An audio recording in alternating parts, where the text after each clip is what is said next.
Good afternoon, ladies.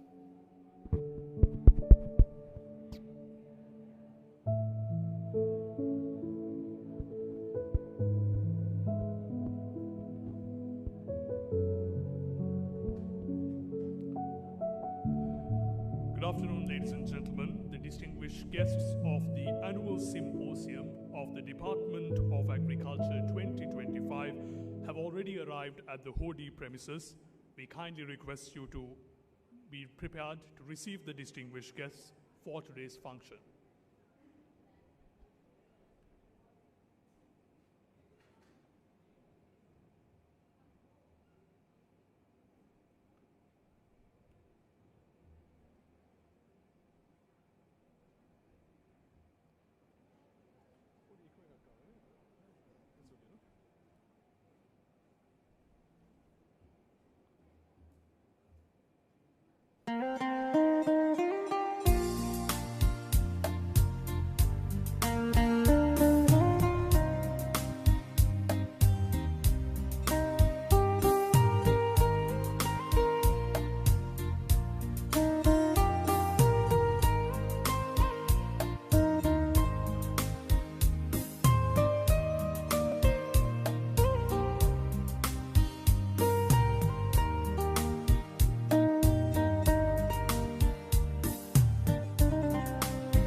Ladies and gentlemen, once again I remind you that the distinguished guests of the annual symposium of the Department of Agriculture 2025 have already arrived at the premises, and we kindly request you all to get ready to receive the distinguished guests who will be arriving to this hall shortly.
Ladies and gentlemen, we now request you to take your seats once more.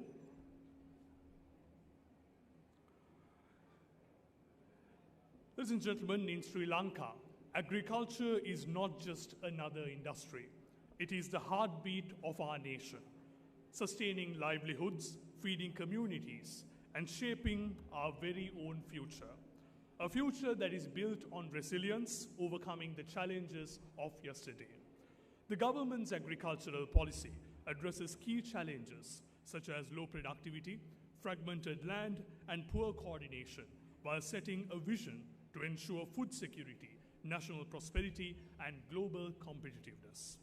Built on 10 thematic areas, it focuses on productivity, poverty reduction, land and input management, eco-friendly practices, markets, producer empowerment, climate resilience, research, and governance. More importantly, it shifts towards a participatory bottom-up approach to drive sustainable growth in Sri Lankan agriculture.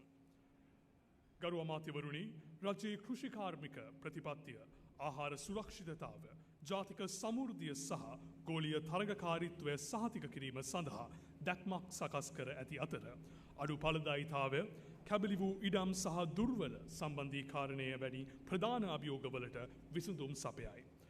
නව රජයේ ප්‍රතිපත්ති අනුව තේමා 10ක් මත ගොඩනගා ඇති එය ඵලදායීතාවය, දරිද්‍රතාවය අඩු කිරීම, ඉඩම් සහ යෙදවුම් කළමනාකරණය, පරිසර හිතකාමී පිළිවෙත්, වෙළඳපොළ නිෂ්පාදක බලගැන්වීම, දේශගුණික ඔරොත්තු දීමේ හැකියාව, පර්යේෂණ සහ විධිමත් පාලනය කෙරෙහි අවධානය යොමු කරයි. වඩාත් වැදගත් වන්නේ ශ්‍රී ලංකා කෘෂිකර්මාන්තයේ තිරසාර සංවර්ධනයක් ඇති කිරීම සඳහා සහභාගීත්ව ප්‍රවේශයක් කරා යොමු වීමයි. And ladies and gentlemen, as you are all well aware, the annual symposium of the Department of Agriculture, the ASDA 2025, is an event that is eagerly looked forward to by each and every one of us at the Department of Agriculture, Ministry of Agriculture, university academia, other scientists, and the private sector that is actively engaged in Sri Lankan agriculture. It creates an ideal scientific platform for scientists and extensionists to gather, discuss, debate, and exchange views on the most important and timely issues towards the national agriculture development. The theme of ASDA 2025, Transforming Agriculture to a Cleaner Sri Lanka, highlights the government's commitment to enhancing food security, revitalizing rural livelihoods, and promoting sustainable agriculture in response to recent socio-economic challenges. Further, it aligns with the government's present policy of cleaner Sri Lanka. ඔබ සෑම හොඳින් දන්නා ආකාරයෙන් ASDA යනු කෘෂිකර්ම දෙපාර්තමේන්තුවේ වාර්ෂික සමුළුව වන අතර එය කෘෂිකර්ම දෙපාර්තමේන්තුවේ කෘෂිකර්ම අමාත්‍යාංශයේ විශ්වවිද්‍යාල අධ්‍යයන ක්ෂේත්‍රයේ අනෙකුත් විද්‍යාඥයන් කෘෂිකර්මාන්තයේ නියැලී සිටින පෞද්ගලික අංශයේ අප සෑම දෙනාම විසින්ම වසරකට ඉතාමත් උනන්දුවෙන් බලා සිටින සමුළුවයි. 2025 වර්ෂයේ ASDAහි තේමාව වන Transforming Agriculture for a Cleaner Sri Lanka මෑතකාලීන සමාජ ආර්ථික අභියෝගවලට ප්‍රතිචාරයක් වශයෙන් ආහාර සුරක්ෂිතතාවය වැඩි දියුණු කිරීම, ග්‍රාමීය ජීවනෝපාය පුනර්ජීවනය කිරීම සහ තිරසාර කෘෂිකර්මාන්තයේ ප්‍රවර්ධනය කිරීම සඳහා රජයේ කැපවීම හුවා දක්වයි. And with that, ladies and gentlemen, without further ado, let us now proceed to lighting the traditional oil lamp, which is a dispeller of darkness. With that, I now invite the following dignitaries to light the traditional oil lamp. Honorable Mr. Namal Karunaratne, Deputy Minister of Agriculture and Livestock. Honorable Dr. Susil Ranasinghe, Deputy Minister of Land and Irrigation. Mr. D.P. Vikramasinghe, Secretary to the Ministry of Agriculture, Livestock, Land and Irrigation. Dr. Yairo Aikava, Senior Advisor for JICA and SHEP. Dr. W.A.R.T. Vikramarachi, Director General of Agriculture and Chairman of ASDA 2025. Ms. W.M.U.K. Ratnayaka, Additional Secretary, Agri-Technology, Ministry of Agriculture, Livestock, Land and Irrigation. Mr. U.B. Rohan Rajapaksa, Commissioner General of Agrarian Development. Professor B.C. Jayawardena, Dean, Faculty of Agriculture, University of Peradeniya, representing the academia. Professor R. Saman Darbakirti, Chairman of the Sri Lanka Council for Agriculture Research Policy. Dr. K.A.C.H.A. Kotalavala, Director General, Department of Animal Production and Health, representing the Director Generals of other departments. Dr. J.A. Sumit, the Additional Director General of Agriculture Research, representing Additional Director Generals of the Department of Agriculture. Dr. Vasanta Malaviarachi, the Director representing the Directorate of Department of Agriculture. Mrs. Ayesha Gunawardena, Provincial Director of Agriculture of the Western Province, representing the Provincial Directors. Dr. Nirusha Ayoni, District Director of Kandy, representing all District Directors. Mr. Indika Gunawardena, Deputy Chairman of Agstar PLC, representing the private sector. Dr. Geetika Rupasinghe, Principal Scientist, representing the paper presenter of ASDA 2025. Mr. Hiran Piris, Chairman of ASDA 2024, representing all the Executive Committee members. With that, I invite all of the distinguished guests to light the oil lamp. Sampradayika Krushikarme Navina Krushikarmanteta Parivartana Kirima Sanituhan Kirima Sandaha Chiragata Pultel Pahana Dalvimata Obasamata Aradana Karamata.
Thank you very much, ladies and gentlemen. We request you to remain standing for the national anthem of Sri Lanka.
Ladies and gentlemen, you are kindly requested to remain standing to observe a 1 minute of silence in respect of those who did a yeoman service to uplift the agricultural sector and those who are no more with us.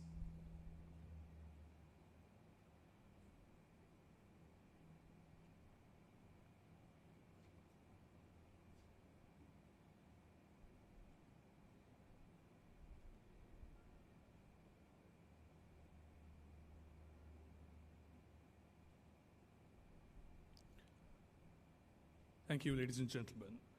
Now we have the pleasure of inviting the person who is leading the Department of Agriculture. He is determined to make changes through the innovative thinking to meet the growing demands from the agriculture sector with its own inherent challenges. He is none other than Dr. W.A.R.T. Wickramaratche, the Director General of Agriculture and the Chairman of Asda 2025. We now cordially would like to invite Dr. Wickramaratche to deliver the welcome and opening remarks. Ladies and gentlemen, could we welcome him with a round of applause? Thank you.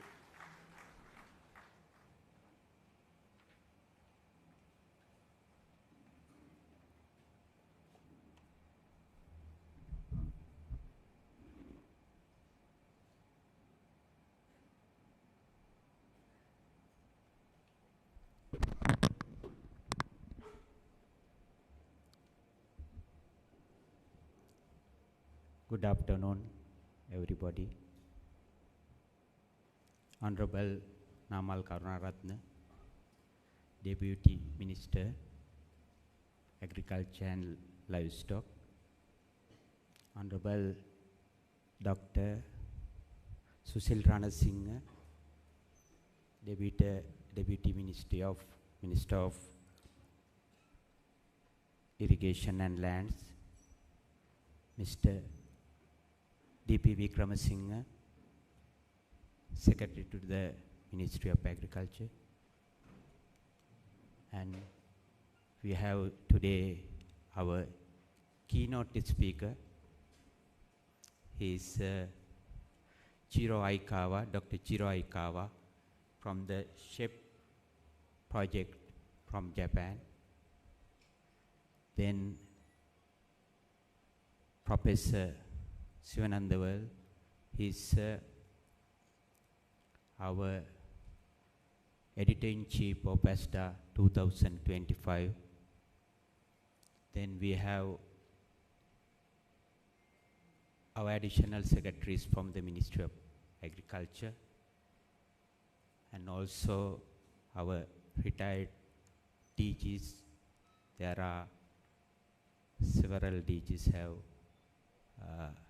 arrived today, and we have other directors, higher officials, private industry partners. Then we have our international development partners as well as international agency representative. On behalf of the Asda 2025, I warmly welcome you all to today's ceremonial session. Actually, we started today morning 8:30 our technical session, and now we have come to our most exciting event of ceremonial session, where we will be awarding our most distinguished scientist, agriculturist, and also we would have opportunity to listen to our keynote speaker and all our special guests, because we need the policy support from the Ministry of Agriculture as well as our politicians. Then this Asda we initiated in 1999. This Asda is the 27th. Actually, with the time, over the time, it has been come to this level with the integrating of several better practices into the Asda. Actually, I want to highlight here today, we have gone for this time e-journal, e-registration, and also use of AI technology for the certain activities of the Asda. Then years to come, we want to integrate many more better practices into this annual symposium. Actually, this is the platform for our researchers, agriculturists to share their research finding, new technologies with the other stakeholders. Today we have diverse stakeholders in this room, comprising of our officers from senior to junior officers, as well as ministry officials and other agencies. We have invited our sister organization in and around Gannaruwa. We can see the Director Generals from DAPH, Botanical Gardens, and other agencies. And actually, without private industry, we cannot excel in agriculture, because investments coming from private sector, the regulations and research and development activities from the state sector.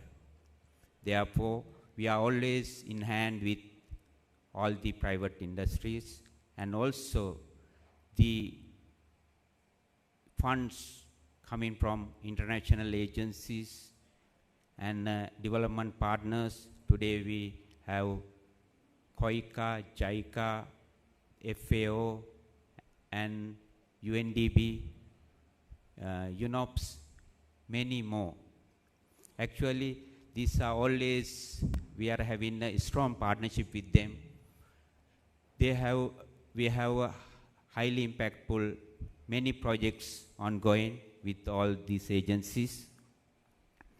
And also, this time Asda, we have carefully chosen a thematic area, transforming agriculture for a cleaner Sri Lanka, which is perfectly in line with the Clean Sri Lanka program of this Clean Sri Lanka program of the government.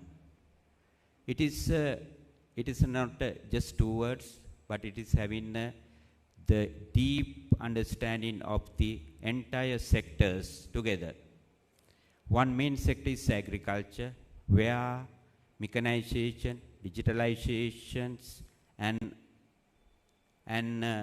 novel techniques must be integrated into the agriculture. Transparency should be there.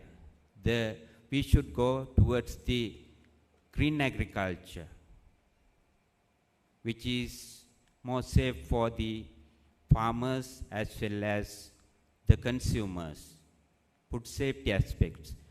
And also, we are now going to, with the policy manifesto, we are now going to address not individual farmers, but the farmer groups.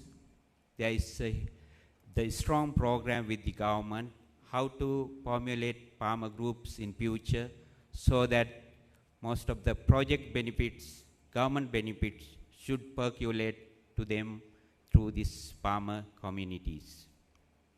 Therefore, we have a huge challenge ahead us. Then we should formulate, align our research development activities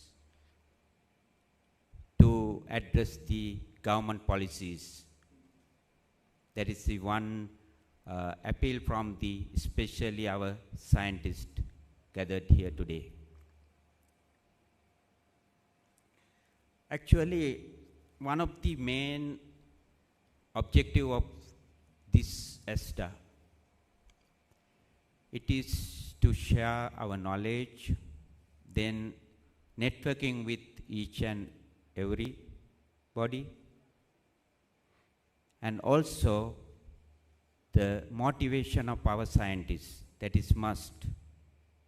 Actually, over the time, due to several problems, we had great lack of the officials in the agriculture sector, more importantly in the Department of Agriculture. But recently, with the help of the Ministry of Agriculture and all other well-wishers, we could have appoint new young scientists, young agriculturists into the system.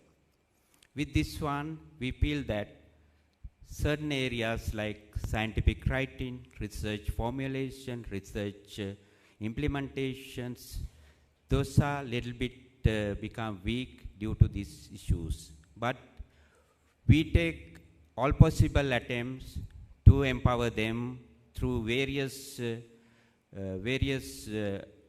the training programs, then gatherings, and also workshops. Actually, Asda is the one always coming forward to empower our scientists here. We had several such type of workshop aiming to empower our young scientists towards paper formulation, scientific writing. Then in future, we have more challenges, because now in the few months we want to recruit some more officers into the system. Actually, one other thing also, we are in Department of Agriculture, currently we are working with development partners and other funding agencies with multiple projects. Then this project also, today actually our Honorable Dr. Susil Ranasinghe told me most of our activities should take into the ground through the projects. He emphasized that that will be the effective way so that later on we can take these messages into the farmers through the existing agriculture extension system.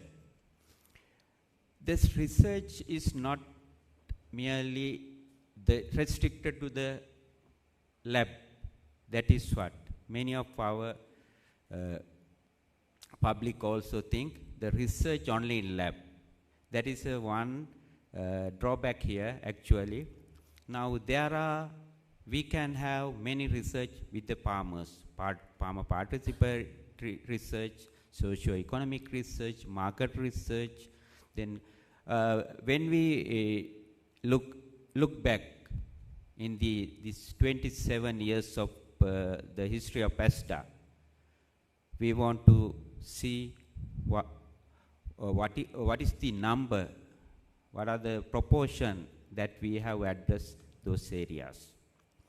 Then these are the few remarks actually. Then again, I welcome you all to this Asda 2025, because without the help, your assistance, your wish, we cannot make this great event up to this level. Then this is the results of many individuals from Department of Agriculture, because we had 22 executive committees behind this Asda and many subcommittees, maybe 300 officers directly enrolled in this Asda, because this is the day, this is the final day. But before that, we have many activities, collection of papers, then sending for reviewing, many things are there. And this is the last date, and I want to express my sincere gratitude to all officers who have been working with us for last 1 year period for making this Asda a success event. But most importantly, this money also matters. It needs more funds to have this level event. Then we should convey our sincere thanks to all the development agencies who have financially support us, and also the private industry who voluntarily come forward to help us to make this event success. And today we have many young and senior officers who are going to get awards.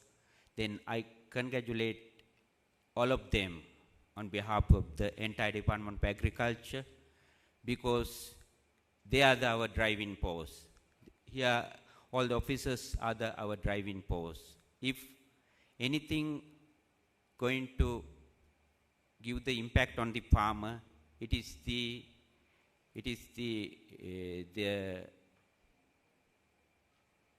attempts of our officers, because sometimes one variety, the breeding of one variety takes 8 to 10 years, but scientists should have that kind of the patience in order to provide the variety. We have a BG 360, 362 or BG 362 2, which is covered the 18% of the Sri Lankan extent. But we have a miracle similar scientists who sat previously in this forum. Then there are many more miracles are in the pipeline. They will come in within another few months, few years. Then we hope that our team can give the impact, the positive impact to the Sri Lankan agriculture sector, which is always monitored and expected by the Ministry of Agriculture as well as our honorable deputy ministers always the pressing us.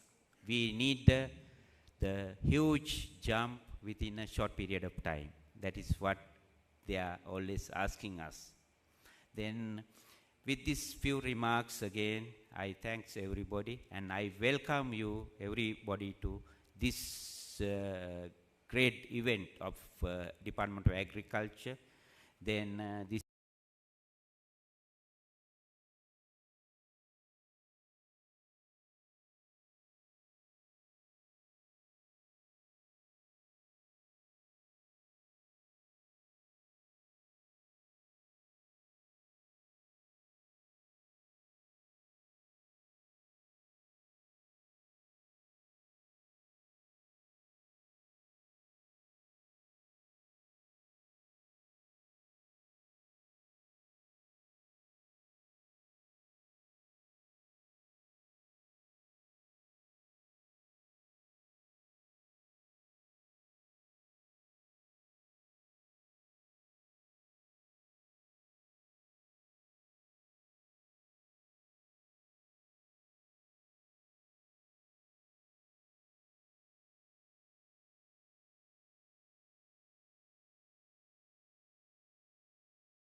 for a cleaner Sri Lanka. This is very nice theme, I think, and directly align with the government's key priority and strategic focus on a clean Sri Lanka.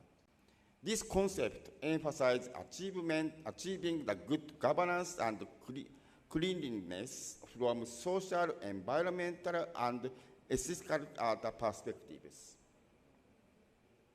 Similar to many developing countries in Asia and Africa where I have experience, crop agriculture forms and the backbone of the food security support the livelihood of the majority of its citizens. Therefore, the agriculture sector plays a vital role in the country's transformation towards a clean Sri Lanka.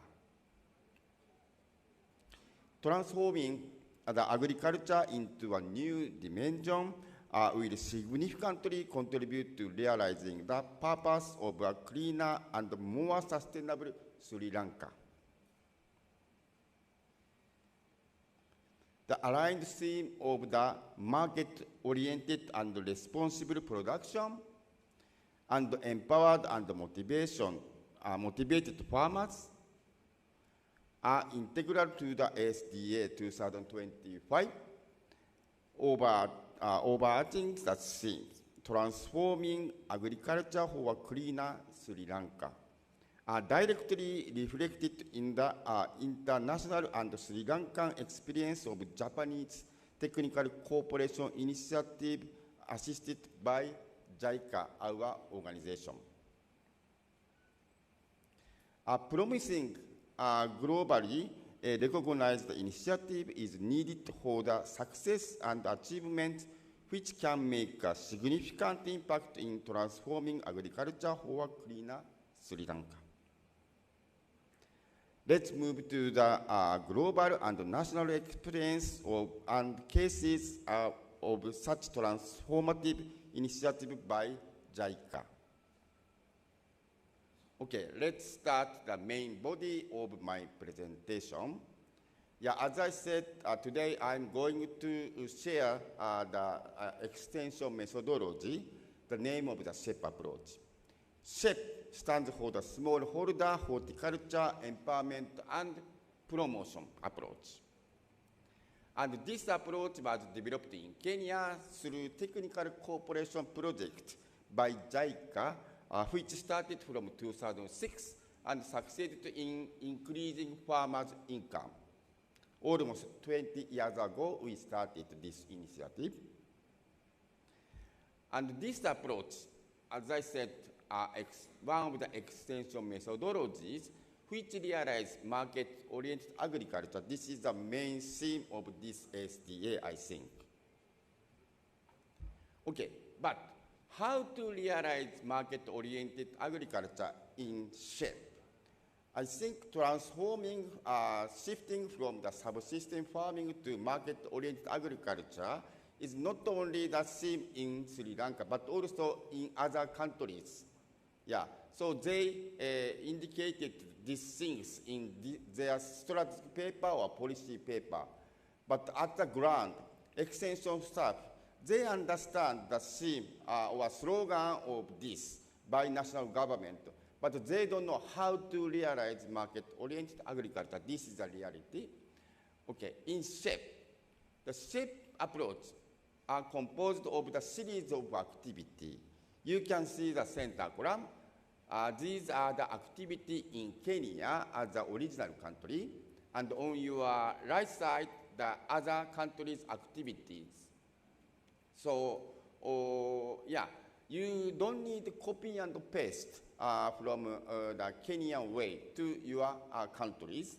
So, in each country, they have to modify according to their country's situation. But all the countries where SHEP approach were introduced, they follow four essential steps. On your right, on your left side, you can see the yellow column, selection of target and sharing vision and goal.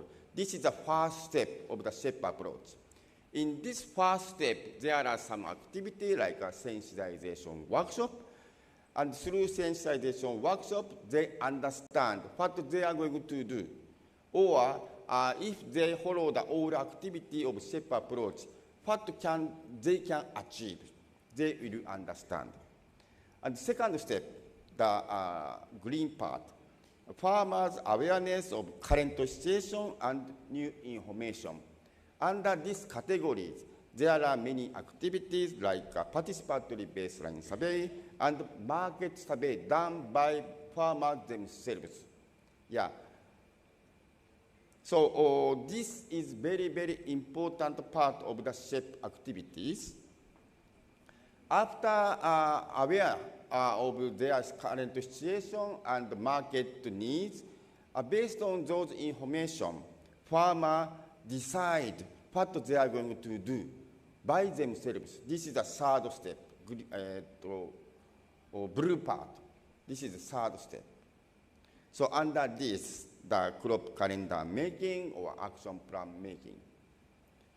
So after a decision made by the farmers what they are going to do, and they indicated in the crop calendar, finally extension staff who have knowledge and skills to provide the technical issue to farmers.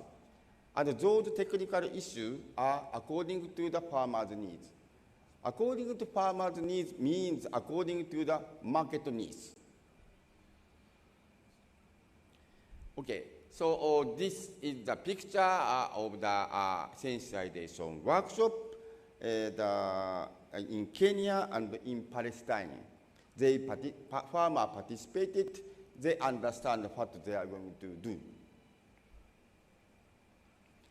And the markets, the second step is the awareness and market survey done by farmers themselves. Even women farmers in Egypt, they conduct market survey by themselves, but facilitated by or supported by extension staff. And they discovered which things are more needed by the market stakeholders. So sometimes, okay, I ask the farmers, do you have any experience to do the market survey? Sometimes farmers say yes, but in many cases, farmers just check the price by phone. But by knowing the price does not tell you about the required quality, like color or shape or size.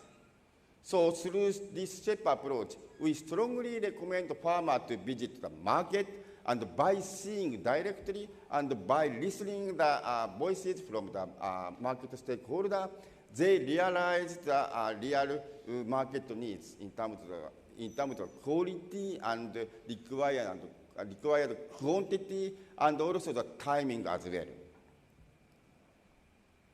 After that, as I said, based on those kind of information obtained by farmers themselves, they make an action plan or business plan. Then finally, extension staff provide the technology or skills to farmers using the in-field training or something. So this is the series of activity under the SHEP approach. Yeah. Okay, I explained the activity of the SHEP approach, but this slide shows the concept of SHEP. On your left side, yellow part, mitigating the asymmetry of information. Yeah, mitigating the asymmetry of information is market stakeholders, they understand market needs because they are the market stakeholders. But they don't know who are the potential farmers. Farmers don't know market needs. So there is huge information gap. Through the shorten the information gap or through the mitigating the information gap, we realize promoting farming as a business. This is the first part of the concept. The second part is on your left side, the motivation theory.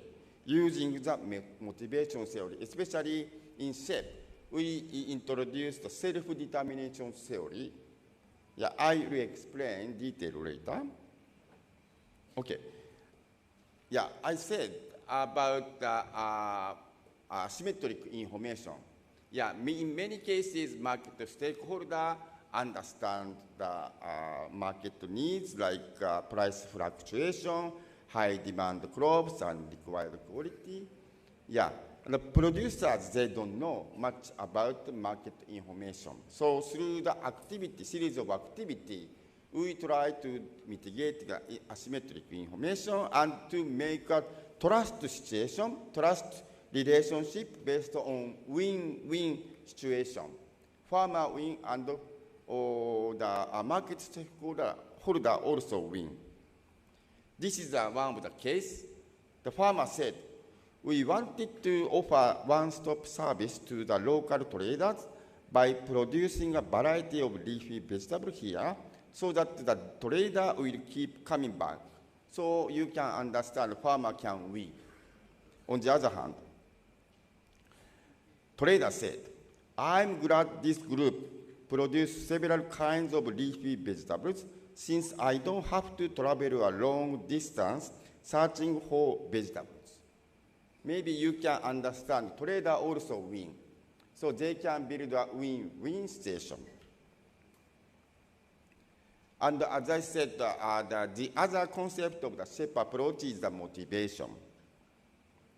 Yeah, as I said, there are many motivation theories in the world, but the SHAPE approach is focusing on this self-determination theory.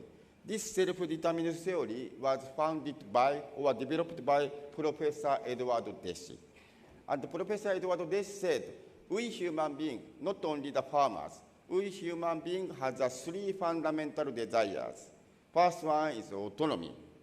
People need to feel in control of their own behavior and goals.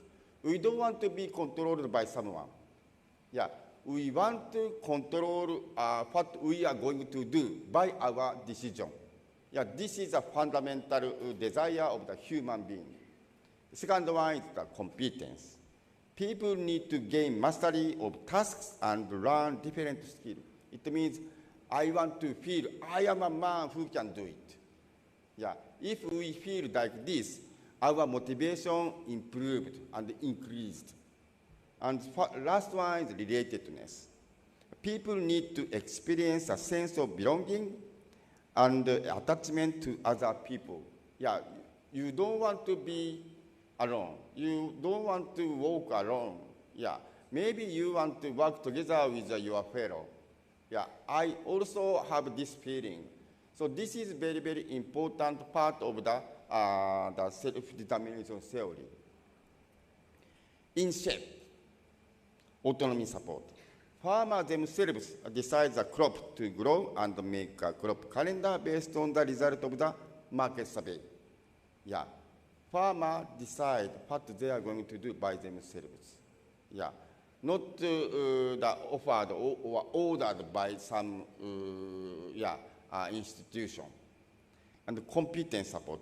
Skill and techniques provided to farmers are user-friendly and low cost. Farmers can practice it immediately after learning. So, we provide very easy or user-friendly technology to farmers. So, immediately after the training, farmer can do it. And relatedness support. Face-to-face communication between farmers and market stakeholder benefit to build a good relationship. You don't want to do the business without seeing the face of my business partner, right? You want to understand who will buy my product. Yeah. So through the direct communication between farmer and market stakeholders, they can feel this kind of relatedness. Okay, on your left side, Professor Edward Deci and I myself. I attended the International Self-Determination Conference 6 and 8, and I presented our experiences. And Professor Edward Deci said, this is a first trial to utilize self-determination theory in agriculture extension service, and also international cooperation. So on your left side, this is the right side. This is the latest book by the Professor Eduardo Desi. Yeah, in his book, he mentioned about our effort. Okay, then what can SHAPE bring about change to our target farmers? We think a change of the farmer's mind on marketing from grow and sell to grow to sell. Normally farmers, they grow because the neighbors, my neighbors grow tomato, or my parents grow tomato before. So I grow just tomato. And at the harvesting time, they start a fair to sell.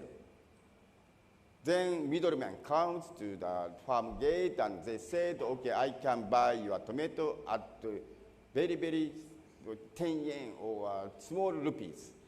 But the farmer cannot say no, because if they say no, or middleman won't come and their tomato become worse, because many vegetable crops are perishable.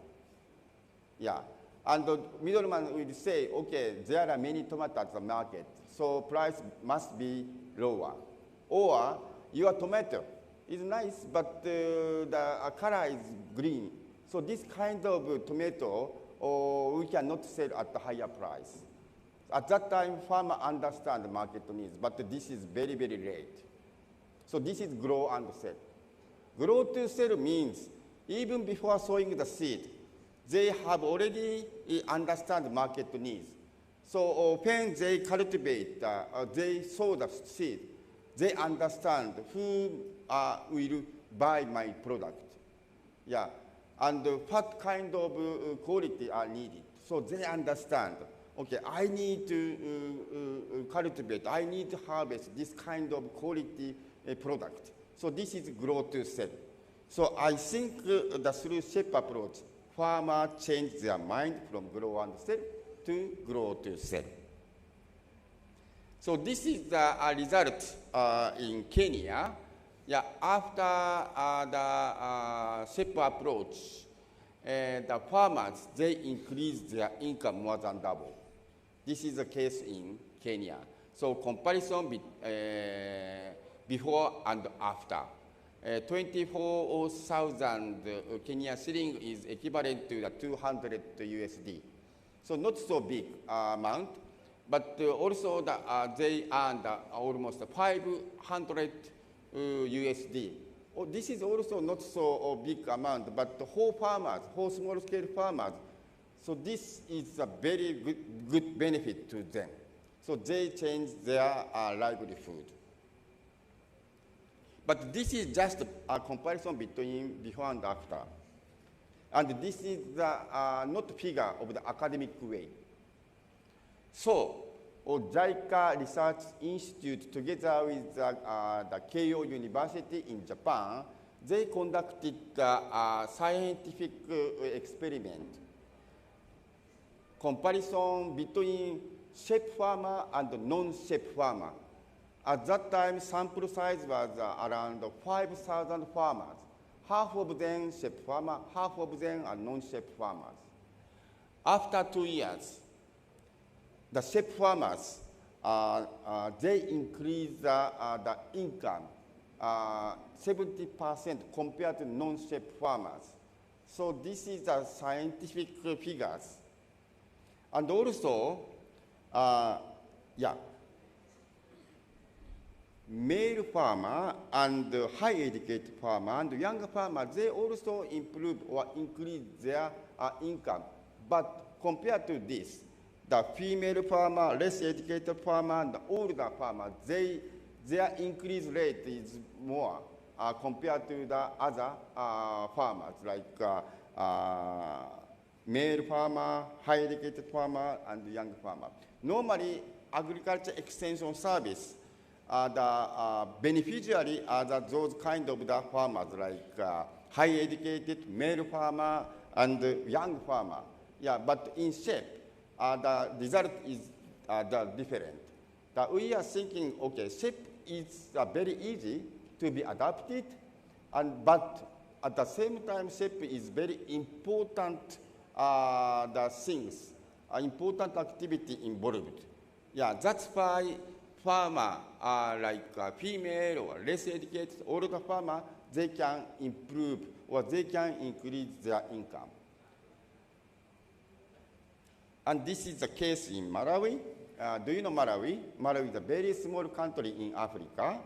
Yeah, these are the houses before SHEP. And after SHEP, they improved their houses. They built new houses. And some of them bought a motorcycle and a new cell phone. And electricity comes to his house. Okay, as the master of the ceremony introduced, I was appointed by, asked by Prime Minister Mr. Shinzo Abe, stood up in front of African leaders during the TICAD 5, Tokyo International Conference on African Development, year 2013. At that time, Mr. Shinzo Abe said, we are going to expand this SHEP approach not only in Kenya, but also at least 10 African countries. Yeah. Now, yeah, in Africa, there are 54 countries there. Out of 54, 30 African countries have already started to implement this SHEP approach. Then we discussed how we are going to improve or to utilize this knowledge to the world. Within the JICA, together with the Ministry of Foreign Affairs in Japan. And we have 2 questions. First one, do you recommend farmers to grow some crops without seeing the market? I think the answer is no, right? So this is the concept of the farming as a business. The second question, do you provide extension service to farmers without considering their motivation? Answer should be no. So this is a part of the concept of SHEP approach. So SHEP is for all farmers who supply crop to the market. So we decided to expand this SHEP concept or approaches or activity not only in Africa but also the other developing countries. And our target is 1 million farmers. And this was announced or declared year 2019 together with the developing partners like IFAD. Okay, now, as MC introduced, 60 countries in the world have already started to implement SHEP approach, including Sri Lanka. Okay, from this slide, I just borrow this slide from the DOA counterpart and the project. So if you have any question, I believe that my fellow DOA staff, our counterpart will respond, right? Ne? Okay. Okay, the project, the Japanese JICA's technical cooperation project started from the 2021. Main counterpart or main implementing agency is the DOA. Now we are covering the 5, the pilot district. And this shows the progress so far. More than 1,000 farmers were beneficiaries of SHEP approach in Sri Lanka. And this is the result compared to the baseline survey. In 5 districts, we calculated all together, and average 81% increased their income. So this is a very, very significant impact. So farmers, they increase their there are the profit all 5 the districts.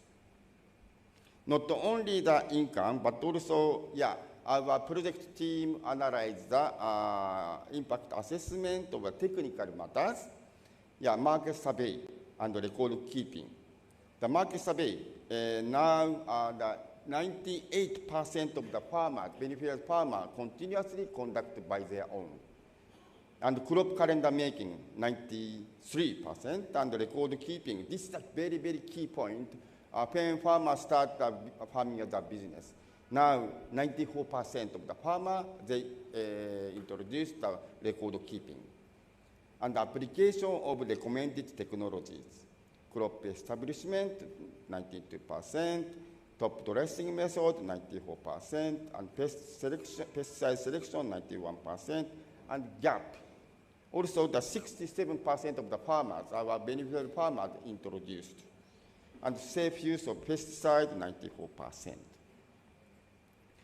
And group activity, this is also the key for success to improve the farmers, their farming. You can see some improvement. So some of the farmers, they start input purchase collectively, and the transportation and the production action plan as a group, and the extension service was improved like this. Farmer answered, okay, the extension service by DOA is now improved after introducing the SHEP approach, they answered. So I understand, even before the SHEP approach introduced, the DOA made effort to provide the service to farmers. And I think the SHEP approach could push, and to improve the way of the giving the service to the farmers, I think. Okay, and the activity of SHEP approach were modified and improved according to Sri Lankan situation. On your left side, this is the SHEP extension handbook compiled based on the experience in Africa. We provided this one to the Asian countries and Latin American countries, but Sri Lankan, our counterpart, Sri Lankan team, they followed this extension handbook, but they modified based on their experience, and now they compiled the Sri Lankan SHEP handbook for extension staff by their language. So I'd like to say congratulations to my counterpart. Thank you very much. And I explained about the success story of SHEP approach, but many of you, or some of you, still doubt this is true or not. So I'd like to share the voices of the farmers. Can you please support me? This one.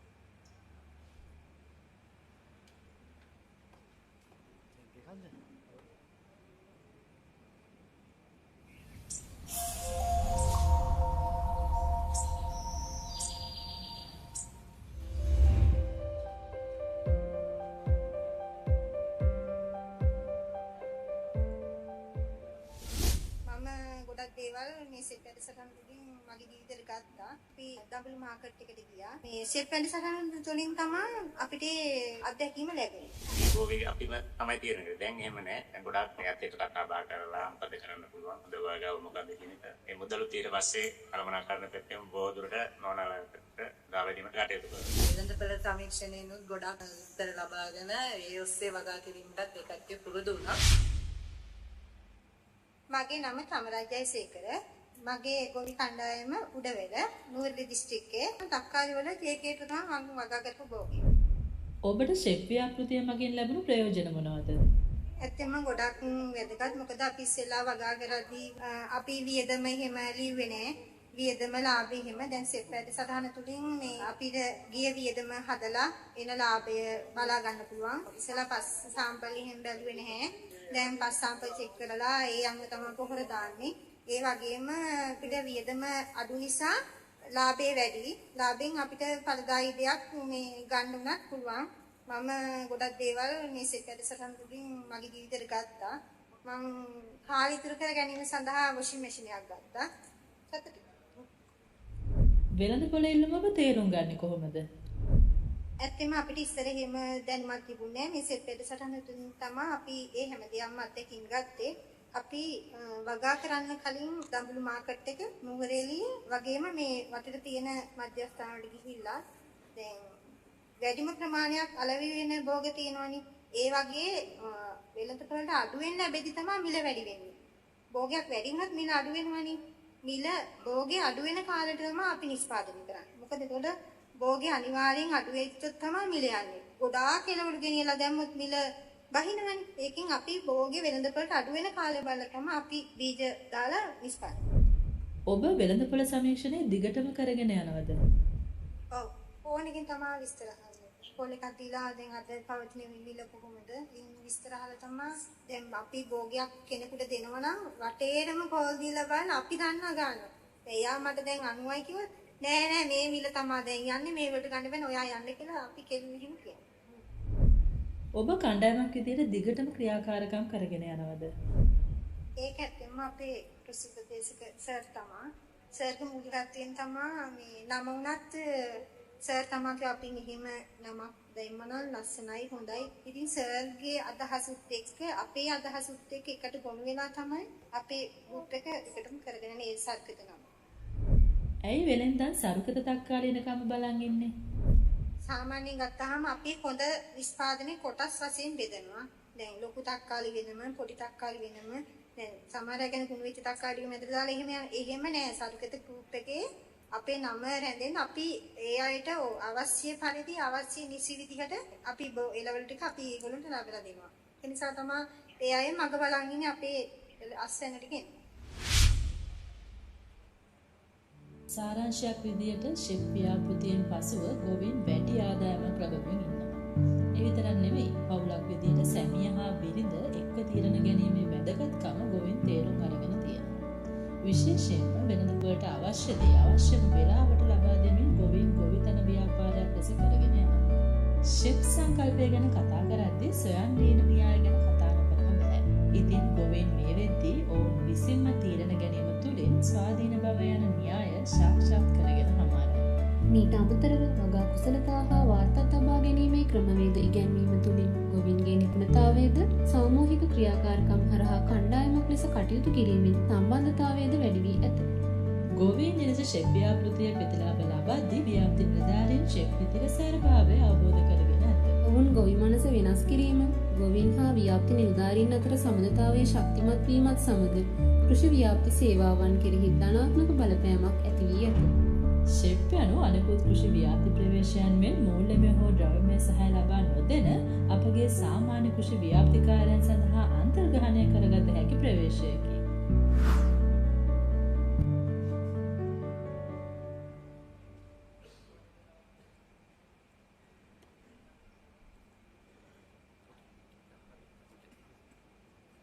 Okay, what do you feel about the voices of the farmers? Yeah, I think, okay, that many of you now are convinced SEP is good, even in Sri Lanka. But it's okay, some of you still having some feeling of the, doubtful. It's okay. But I strongly recommend you to visit the farmers, to see our farmers, and to hear the voices directly from the farmers. Although digital technology and AI are well developed, but we as the extension staff, our mandate is to visit the farmers and to see the farmers' voice, to see the farmers and to see the reality. This is our mandate. This is non-changeable, I think. So this is the end of my presentation. Thank you very much. Thank you. Thank you very much, Doctor, for your excellent presentation on an inside look at the SHEP approach to market-oriented agriculture in Sri Lanka. With that, I cordially invite Honorable Mr. Namal Karunaratne, Deputy Minister of Agriculture and Livestock, to present the token of appreciation to Dr. Yiro Aikawa, Senior Advisor for JICA and SHEP. And to do the honors, I cordially invite Dr. W.A.R.T. Wickramarachchi, the Director General of Agriculture.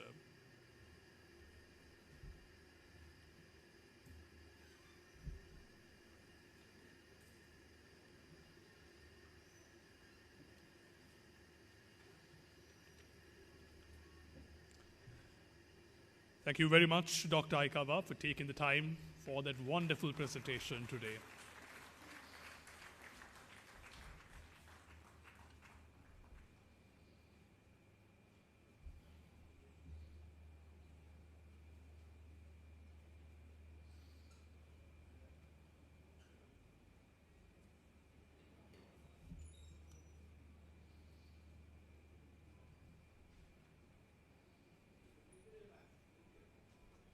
Thank you, Doctor.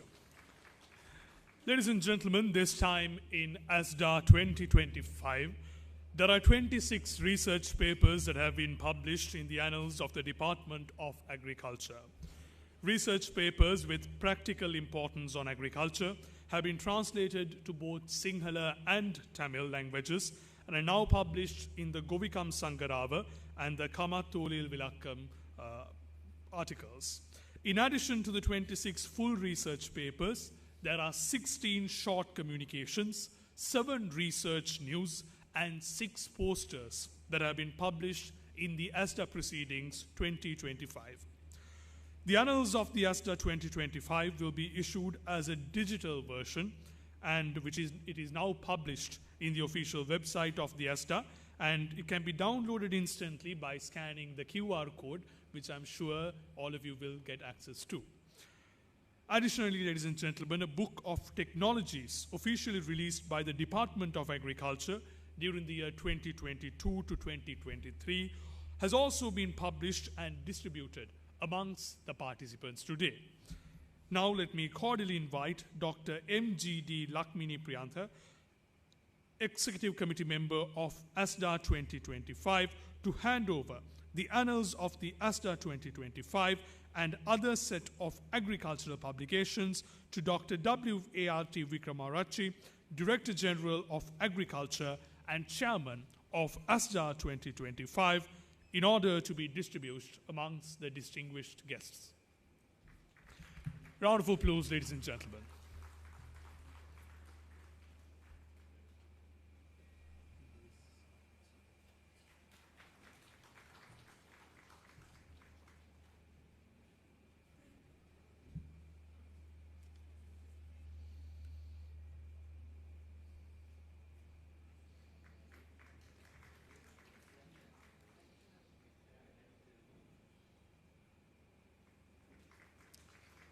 Ladies and gentlemen, the annals of Asda 2025, which includes the 26 research papers, the 16 short communications, 7 research news, and the 6 posters which have been published in the Asda Proceedings of 2025.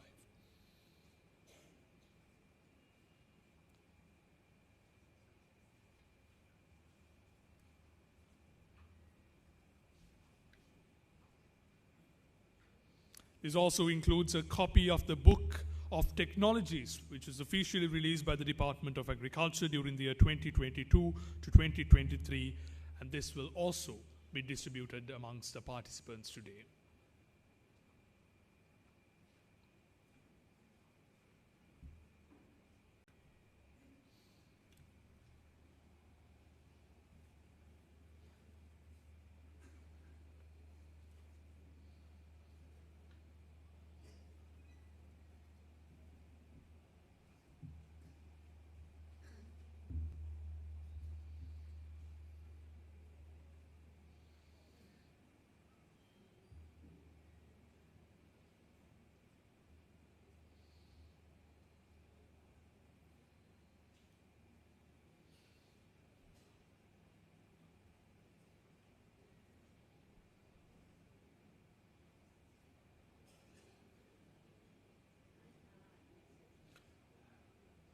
And with that, ladies and gentlemen, we now move on to the next segment of today's agenda.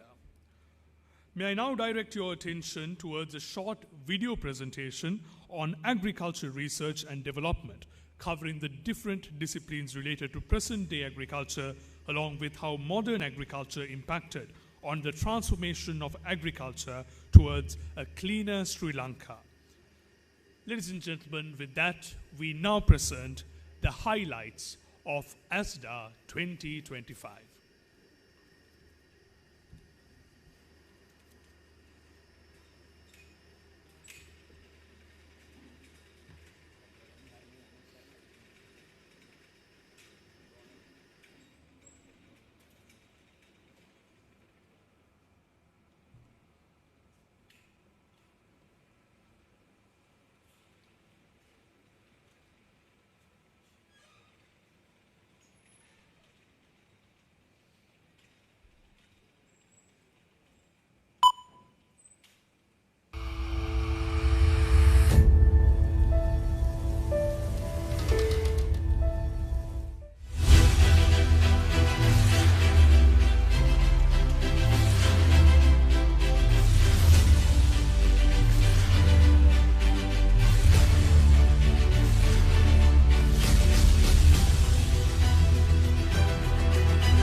Transforming Agriculture for a Cleaner Sri Lanka, Asda 2025.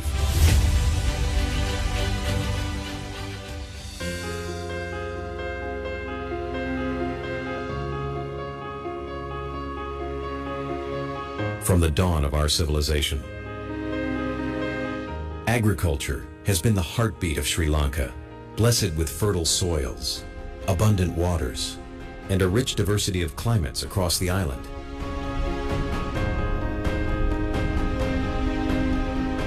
Guided by the vision of our ancient kings, who placed food security and prosperity at the heart of governance, Sri Lanka once stood proudly as the granary of the East. From these lands flowed an abundance of staple crops, produced in harmony with nature. This celebrated prosperity was built on traditional, yet scientifically sound practices. Sustainability and ecological balance were their foundation. These methods, enriched by wisdom and knowledge passed through generations, demonstrated a civilization that knew how to work with nature, not against it. But history brought change. With the decline of the hydraulic civilization in the 12th century and the onset of colonial rule, agriculture was reshaped around plantation crops, coffee, tea, and rubber. Traditional food crops were displaced, and rural communities were left dependent on subsistence farming and rainfall, exposed to hardship and food insecurity. To address this challenge, the Department of Agriculture was established in 1912. Its mission: to restore food security, to advance scientific farming, to develop improved varieties, and to deliver research into the hands of farmers. For more than a century, the department has been the bridge between science and the field, ensuring that agriculture remains a path to nourishment and to prosperity for the people of Sri Lanka.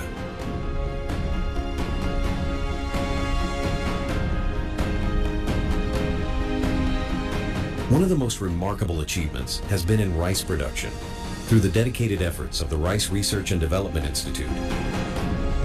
Average yields rose from just 0.65 metric tons per hectare in 1940 to an impressive 4.1 metric tons per hectare by 2020. This success came from high-yielding varieties, refined cultivation practices, and empowering farmers with modern technologies. In the 1960s, Sri Lanka imported nearly 60% of its rice. Today, we are almost self-sufficient. All paddy cultivated nationally now comes from locally bred varieties, many of which are grown in other countries from Bangladesh and India to China and Brazil. To date, the Department of Agriculture has released 93 improved rice varieties,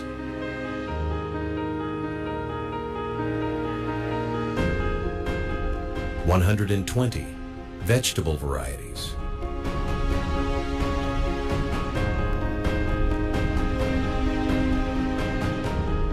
97 field crop varieties, and 90 fruit crop varieties. A true testament to our research excellence and our contribution to global food security. Yet in recent years, agriculture has faced severe challenges. COVID-19 disrupted supply chains. The economic crisis made inputs scarce and costly. And the sudden shift to full organic farming caused yield declines and food shortages. These hardships highlighted the need for balanced, evidence-based policies and resilient farming systems. Today, we stand at a turning point. Sri Lankan agriculture is entering an era of transformation, rooted in knowledge, strengthened by innovation, and guided by sustainability. The Department of Agriculture is spearheading progress in crop improvement, high-yielding and climate-resilient varieties, hybrid technology for national needs. Farmers are adopting climate-smart practices, precision farming, and data-driven decision-making. Protected cultivation, green agriculture, high-density cropping, drone technology, soil test-based fertilizer use, and integrated pest management are paving the way for a cleaner, more efficient future. This vision aligns seamlessly with the government's policy framework and the Clean Sri Lanka concept, built on 4 pillars: environmental, social, governance, and economic sustainability. Within these pillars, agriculture is the top priority because clean, sustainable farming is vital to protect land and water, to empower rural communities, and to build a resilient economy. The Department of Agriculture proudly contributes to these goals. As we gather at this annual symposium, let us reaffirm our shared commitment. Together, we can transform agriculture for a cleaner Sri Lanka.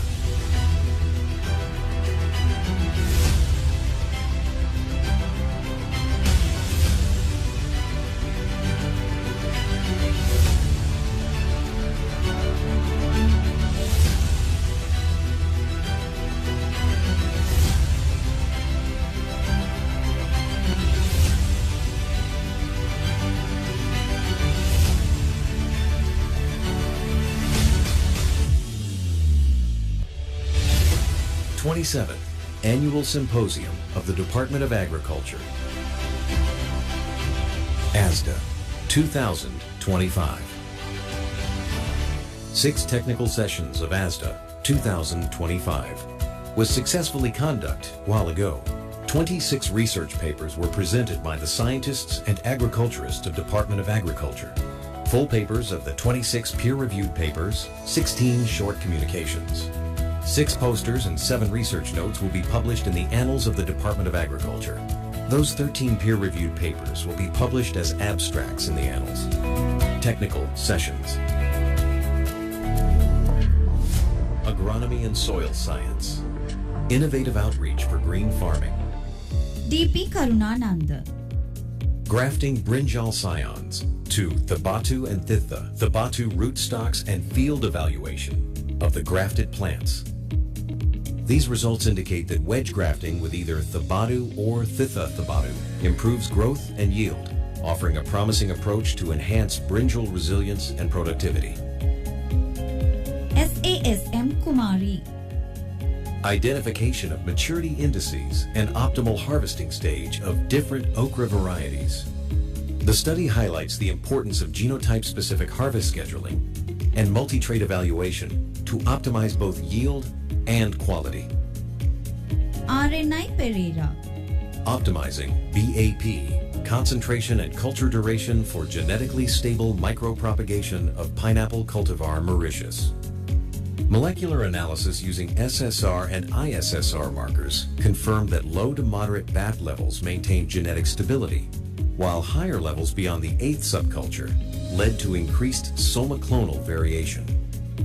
MGN Rupasingha. Residual effects of dolomite on soil pH amelioration and nutrient availability in paddy cultivation.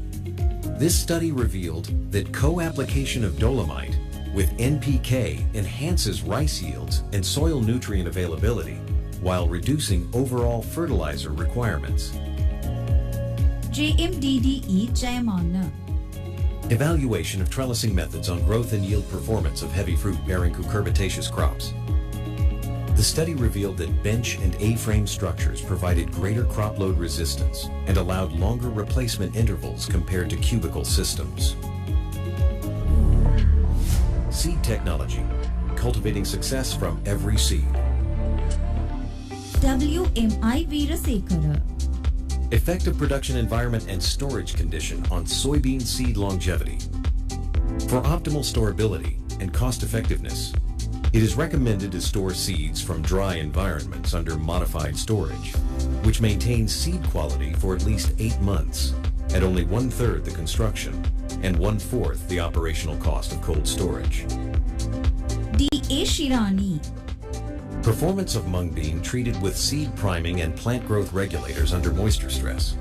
This study demonstrated that combining seed priming with plant growth regulator treatments effectively enhanced both growth and yield under low moisture stress conditions.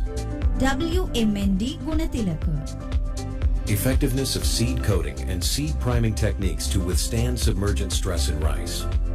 Seed priming with CCl-DUA and alginate coating were identified as effective treatments for reducing submergent stress in rice during the early growth stages. ESC Ediri Singha. Morphological characterization and duplicates identification of conserved yard long bean. Principal component analysis indicated that 10 components explained 78.3% of the total variation among YLB accessions. Agricultural economics and extension, driving crop productivity through technology. KGCDB Vijay Singha. Mechanization, climate, and technical efficiency in potato production. Evidence from major potato growing regions in Sri Lanka. The study emphasizes the importance of adopting region-specific mechanization and climate-resilient strategies to enhance potato production. MB Veerasurya. Spatio-temporal patterns in 1920 Farmer Advisory Service usage, a 4-season crop-based study. The findings of this study suggest that strengthening the 1920 advisory platform with predictive tools, localized content, and better coordination with national programs will significantly improve its relevance and effectiveness in modern agriculture. DA Palihawadana. Perceptions of agriculture instructors on social media platforms for disseminating agricultural information. Evidence from Gal District, Sri Lanka. The study revealed that incorporating platform-specific strategies into national extension policies can improve the efficiency, reach, and engagement of agricultural information dissemination. KGCDB Vijay Singha. Assessing price response of selected vegetable crops in Sri Lanka from 1990 to 2023. These findings suggest that policy intervention should focus on price stabilization, improving regional market coordination, and supporting crop diversification in upcountry and lowcountry regions. Plant breeding and biotechnology, shaping tomorrow's crops from genes. MJMP Kumara Ratna. Additive, dominance model explaining inheritance of reaction to yellow mosaic virus disease in mung bean. It was found that the presence of a dominant allele at both loci conferred susceptibility, homozygosity for recessive alleles at both loci conferred resistance, and dominance. At a single locus resulted in intermediate reactions. MGSP Patirana. germplasm evaluation, and donor identification for early seedling vigor and rice under dry and wet direct-seeded cultivation. 4 lines, along with the traditional varieties, Kaluhineti and Pachaparumal, were identified as potential donors for developing improved varieties suitable for both dry direct-seeded and wet direct-seeded rice cultivation. DGC Jeevani. Decoding diversity, morphological and SSR marker-based evaluation of Pachaparamal traditional rice conserved in Sri Lanka. The study highlights the value of integrating morphological and molecular data for accurate characterization and effective conservation of Pachaparamal rice, supporting future breeding programs and food security. HMBT Velegama. Screening of tomato lines with diverse origin for genetic resistance of TYLCD. Based on principal component analysis and cluster analysis, 7 groups were identified, where Group 1 consisted of 23 tomato lines and included the majority of best performers. KGPB Karunaratna. Accelerating rice breeding cycles through generation advancement using speed breeding techniques. This study revealed that the speed breeding technique, using extended photo periods with LED lighting, accelerates early flowering and shortens the rice breeding cycle, thereby speeding up variety development. Food science. Redefining taste and innovation. RAA Ranatunga. Formulation and quality assessment of sweet corn enriched yogurt, a functional twist to conventional dairy. This study established optimized processing parameters for producing high-quality sweet corn-based yogurt. M. Bulat Kandagi. Application of gamma irradiation for the extension of shelf life of banana variety, Ganarua Red. This study confirms that the optimal maturity stage for harvesting Ganarua Red banana is 12 weeks after flower initiation and identifies the most effective gamma irradiation dosages for extending shelf life by 7 to 10 days under ambient conditions. SMACU Sena Ratna. Physicochemical characterization and determination of maturity stage for the preparation of bilin-acidulant cube. The study concludes that bilin-based acidulant cubes are a promising natural acid addition source for food processing. RAA Ranatunga. From native to novel, unlocking the potential of modified cassava starches through comprehensive characterization. The findings of this study confirm that targeted modification techniques can significantly change the structural, physicochemical, and functional properties of cassava starch, allowing its customization for specific food and industrial applications. ST Paddegama. Identification of the optimal maturity stage of local banana varieties. Ganarua, Rath, Kessel, and Milewa Suwandal, grown in the wet zone of Sri Lanka, using physico-chemical parameters. Optimal fruit quality and minimal post-harvest losses were achieved by harvesting Milewa Suwandal at 77 to 84 days after flower primordia initiation, and Ganarua Rath Kazel 84 to 91 days. Plant protection science at the service of healthy crops. PH Ranavira. Optimizing Q, lure, and methyl eugenol, blends for male attraction of melon fly in snake gourd ecosystem. The study demonstrated that a combined trap containing 0.5 ml Q lure and 0.5 ml methyl eugenol significantly increased the capture of melon fly in snake gourd cultivation. MARA Mandanayaka. Sequential chemical and botanical treatments for managing thrips and whiteflies in Chile. Sequential treatments with imidacloprid followed by azadirachtin significantly reduced thrips and whitefly populations while maintaining lower residue levels over time. C. Magamagi. Determination of pesticide residues and heavy metals in irrigated water collected from Calpidia area. These findings indicate that groundwater in Calpidia is not heavily contaminated with the assessed pesticides, but there is a potential risk from heavy metals. The Department of Agriculture salutes our farmers. and all stakeholders for their unwavering faith in the DOA and their tireless efforts to sustain our nation. For centuries, the DOA has stood as the cornerstone of Sri Lanka, ensuring national food security and resilience. We pledge to embody the spirit of modern agriculture,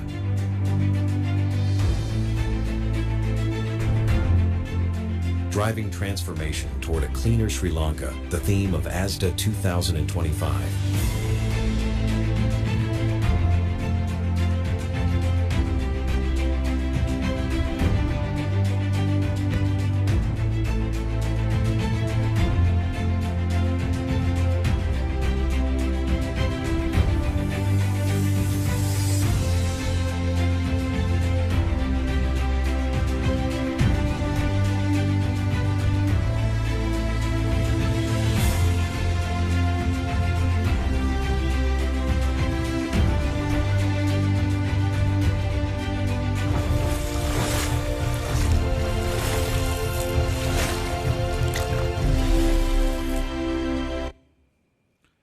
Across the world, agriculture is transforming, moving beyond traditional methods into an era of innovation where science, technology, and creativity shape the way that we grow.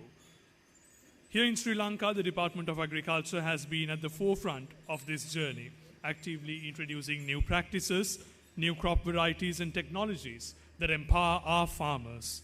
Innovation in agriculture is not just about higher yields, it's about resilience, sustainability, and securing a brighter future for the generations to come. Ladies and gentlemen, the video of Asda 2025. We now have the privilege of listening to the leading authority in shaping our agricultural policy, the Secretary to the Ministry of Agriculture. Therefore, I cordially invite Mr. D.P. Vikramasinghe, Secretary, Ministry of Agriculture, Livestock, Land and Irrigation, to address the gathering.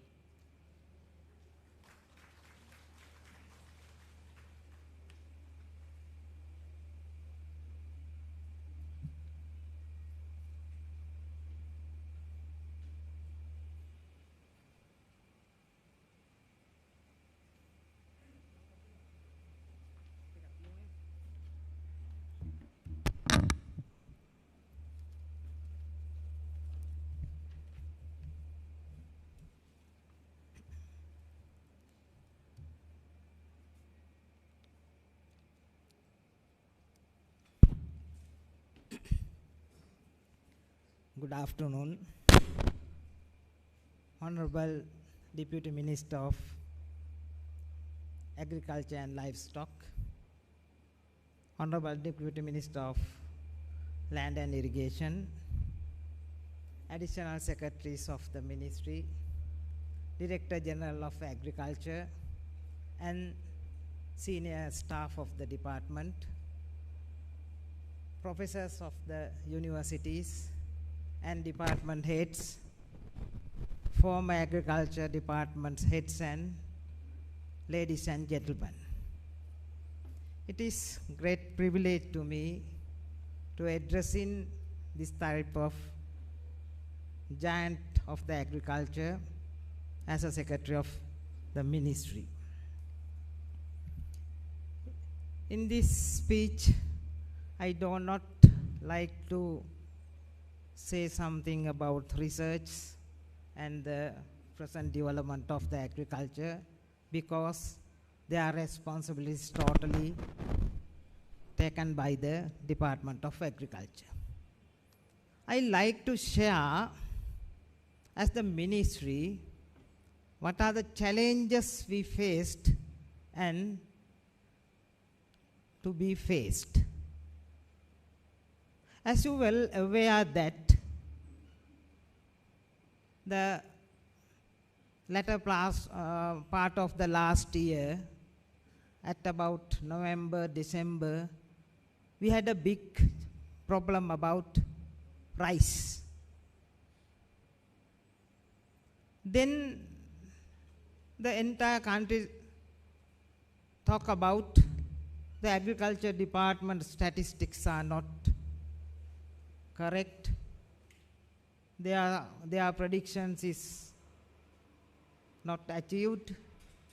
Therefore, we are facing this shortage of rice. That was a big challenge because the food security we are talking about, the rice is very crucial about the food security. Then I studied these statistics. According to the agriculture department, we have received sufficient crop, but physically not available.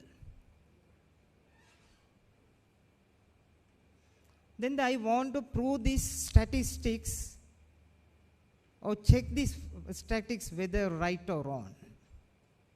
In the last Maha season, I requested to the Agrarian Service Department take every crop and calculate and report me. Then they use their couponisers and send to every paddy lands and got this result. Then last time we faced a big severe climatic problems, but their result was about 2.4 million metric tons. That was tally with the agriculture department statistics. Then I declare that agriculture department statistics is correct. But we face shortage in rice. Then we analyze what happened to the last year. The thing was the external factor. During that period, the maize price was increased to 180 and 200. Then the poultry farmers used the rice for their animal feed. I estimated that that was about more than 300,000 metric tons. It means our 1.5 months national requirement. Then I discussed this matter with our ministers, and this year we decided to maintain maize price. Now we maintain the maize price about below 150. But no any poultry farmer use paddy or rice as animal feed. Last year, last Maha season, we got a very small paddy to our paddy marketing board, but this year our entire funds utilized, and now we have taken about 45,000 metric tons. Why? Now it means now there is a paddy in the market. The millers, they allow to purchase the paddy to paddy marketing board because they have sufficient stock. Now we have a feeling that this year we have sufficient paddy. The digitalization is important. Now this season also we are taking the paddy crop through the Agrarian Development Department. We expect that it is about 2.2 million metric tons. Agriculture Department also declared it as the same 2.2 million metric tons. So this is the challenge we faced last year, and now we rectified. We could achieve this target within 2 seasons because of management. I assume that agriculture is not only the growing the crops, but we have to manage it. Without managing, we can't achieve our national challenges. As you know that our government has a major 2 objectives One is a digitalization. That our last year actions also the part of the digitalization. Now we are in the process of digitalize agriculture, agrarians and agriculture insurance board together and take a one place and to easy the taking the decision for agriculturists as well as the decision makers and the policy makers. So the second challenge, what is the challenge to be achieved in future? You know that the agriculture revolution in our school age, the new variety called the chadara came to our field. It was make some huge change in paddy cultivation. But that time we import about 50% of our rice. Then the population was also the very low. Now our research has come to the very optimum level and we are getting the maximum yield. But now we have a challenge, how we increase the productivity of the land. Our farmers are growing, you are making research, giving the extensions, we are giving fertilizer subsidy, but productivity is not in sufficient level.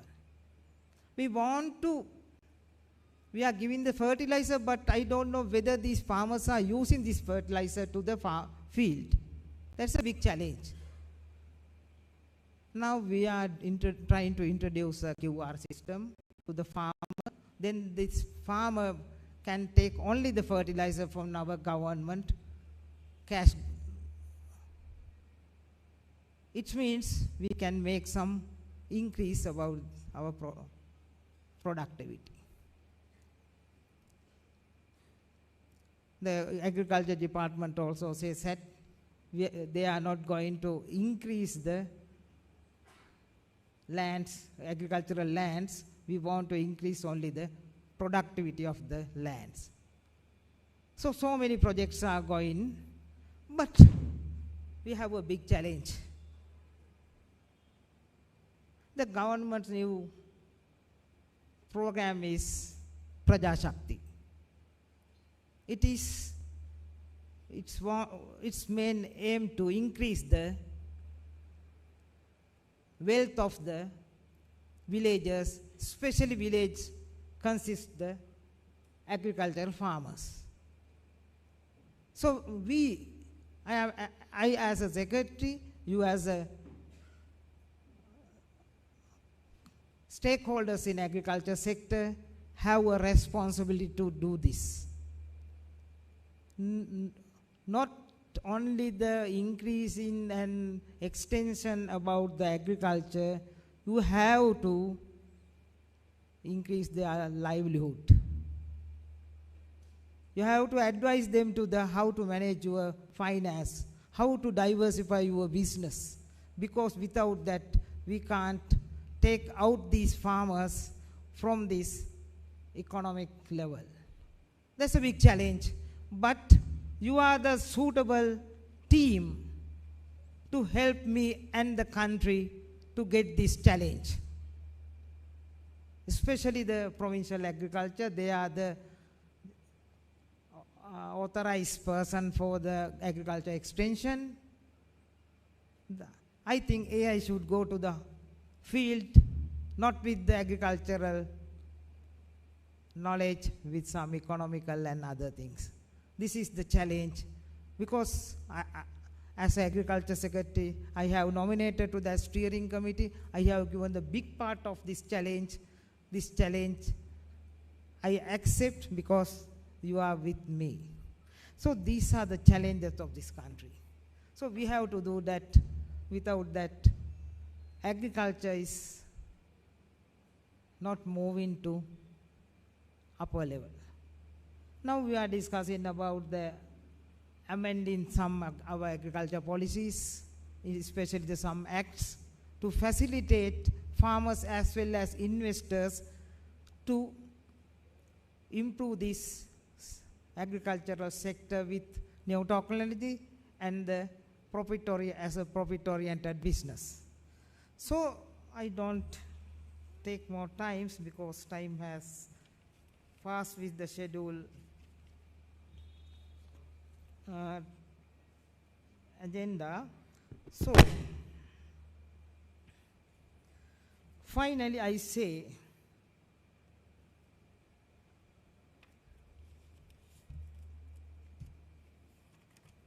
one thing.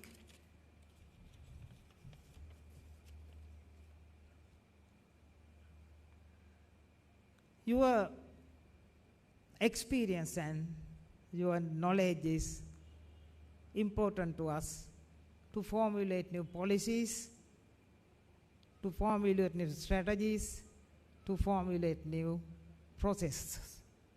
Because you are in the field, you are working with the sector, you are working with the farmers, you are very closely know this, and that knowledge, experience and practices is very important to us to formulate these as a national policy.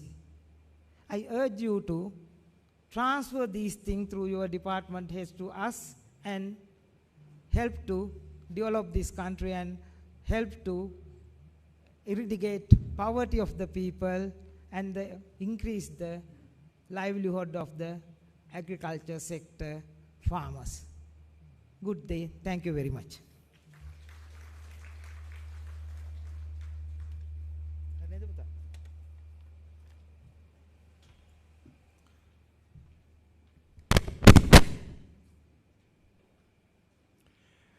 Thank you, Mr. Vikramasinghe, for your remarks. Ladies and gentlemen, proceeding to the next segment, we have Honorable Dr. Susil Ranasinghe, the Deputy Minister of Land and Irrigation. Honorable Dr. Ranasinghe is a medical doctor by profession with over 18 years of service in the health sector before entering politics, representing the Anuradhapura district in Parliament, and was sworn in as a Deputy Minister in November of 2024. With his background in public service and commitment to rural development, Honorable Dr. Ranasinghe brings both professional expertise and community-driven leadership to his role. ඉඩම් හා වාරිමාර්ග නියෝජ්‍ය අමාත්‍ය ගරු වෛද්‍ය සුසිල් රණසිංහ මැතිතුමා දේශපාලනයට පිවිසීමට පෙර සෞඛ්‍ය ක්ෂේත්‍රයේ වසර 18කට වැඩි සේවා පළපුරුද්දක් සහිත වෘත්තීයෙන් වෛද්‍යවරයෙකි. ඔහු දැන් වාරිමාර්ග නියෝජ්‍ය අමාත්‍ය ඉඩම් හා වාරිමාර්ග නියෝජ්‍ය අමාත්‍ය ධූරයට දිවුරුම් දුන්නේය. ඉතින් මෙම සමුළු ඇමතීමට සඳහා ඉතා ගෞරවයෙන් මම ඔහු හට ඉන්වා ආරාධනා කර සිටිමි. I cordially invite Honorable Dr. Susil Ranasinghe, the Deputy Minister of Land and Irrigation, to address the gathering.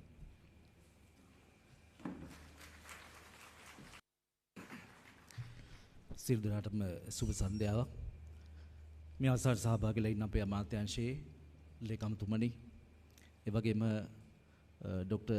Aikawa, who is the senior advisor for JICA organization, and all the representatives from JICA. ඒ වගේම මෙතන සහභාගී වෙලා ඉන්න විශ්වවිද්‍යාල ආචාර්ය මහාචාර්යවරුන්, පෞද්ගලිකාංශයේ විද්වතුන් විද්‍යාඥයන්, ඒ වගේම කෘෂිකර්ම ශාස්ත්‍රයේ විද්‍යාඥයන් විද්වතුන් ඇතුළු ඔබ සියලු දෙනාගේම අවසරයි.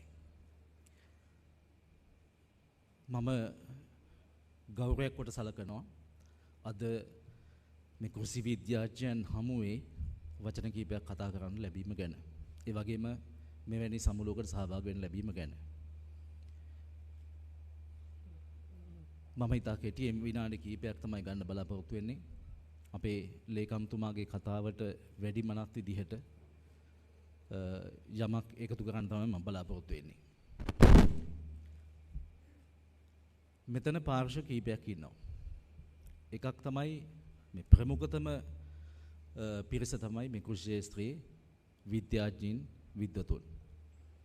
ඒ වගේම මමත් අපේ නියෝජ්‍ය අමාත්‍ය නාමල් කරුණාරත්න මහත්මයා නියෝජනය කරන්නේ ප්‍රතිපත්ති සම්පාදකයින් දේශපාලන අංශය.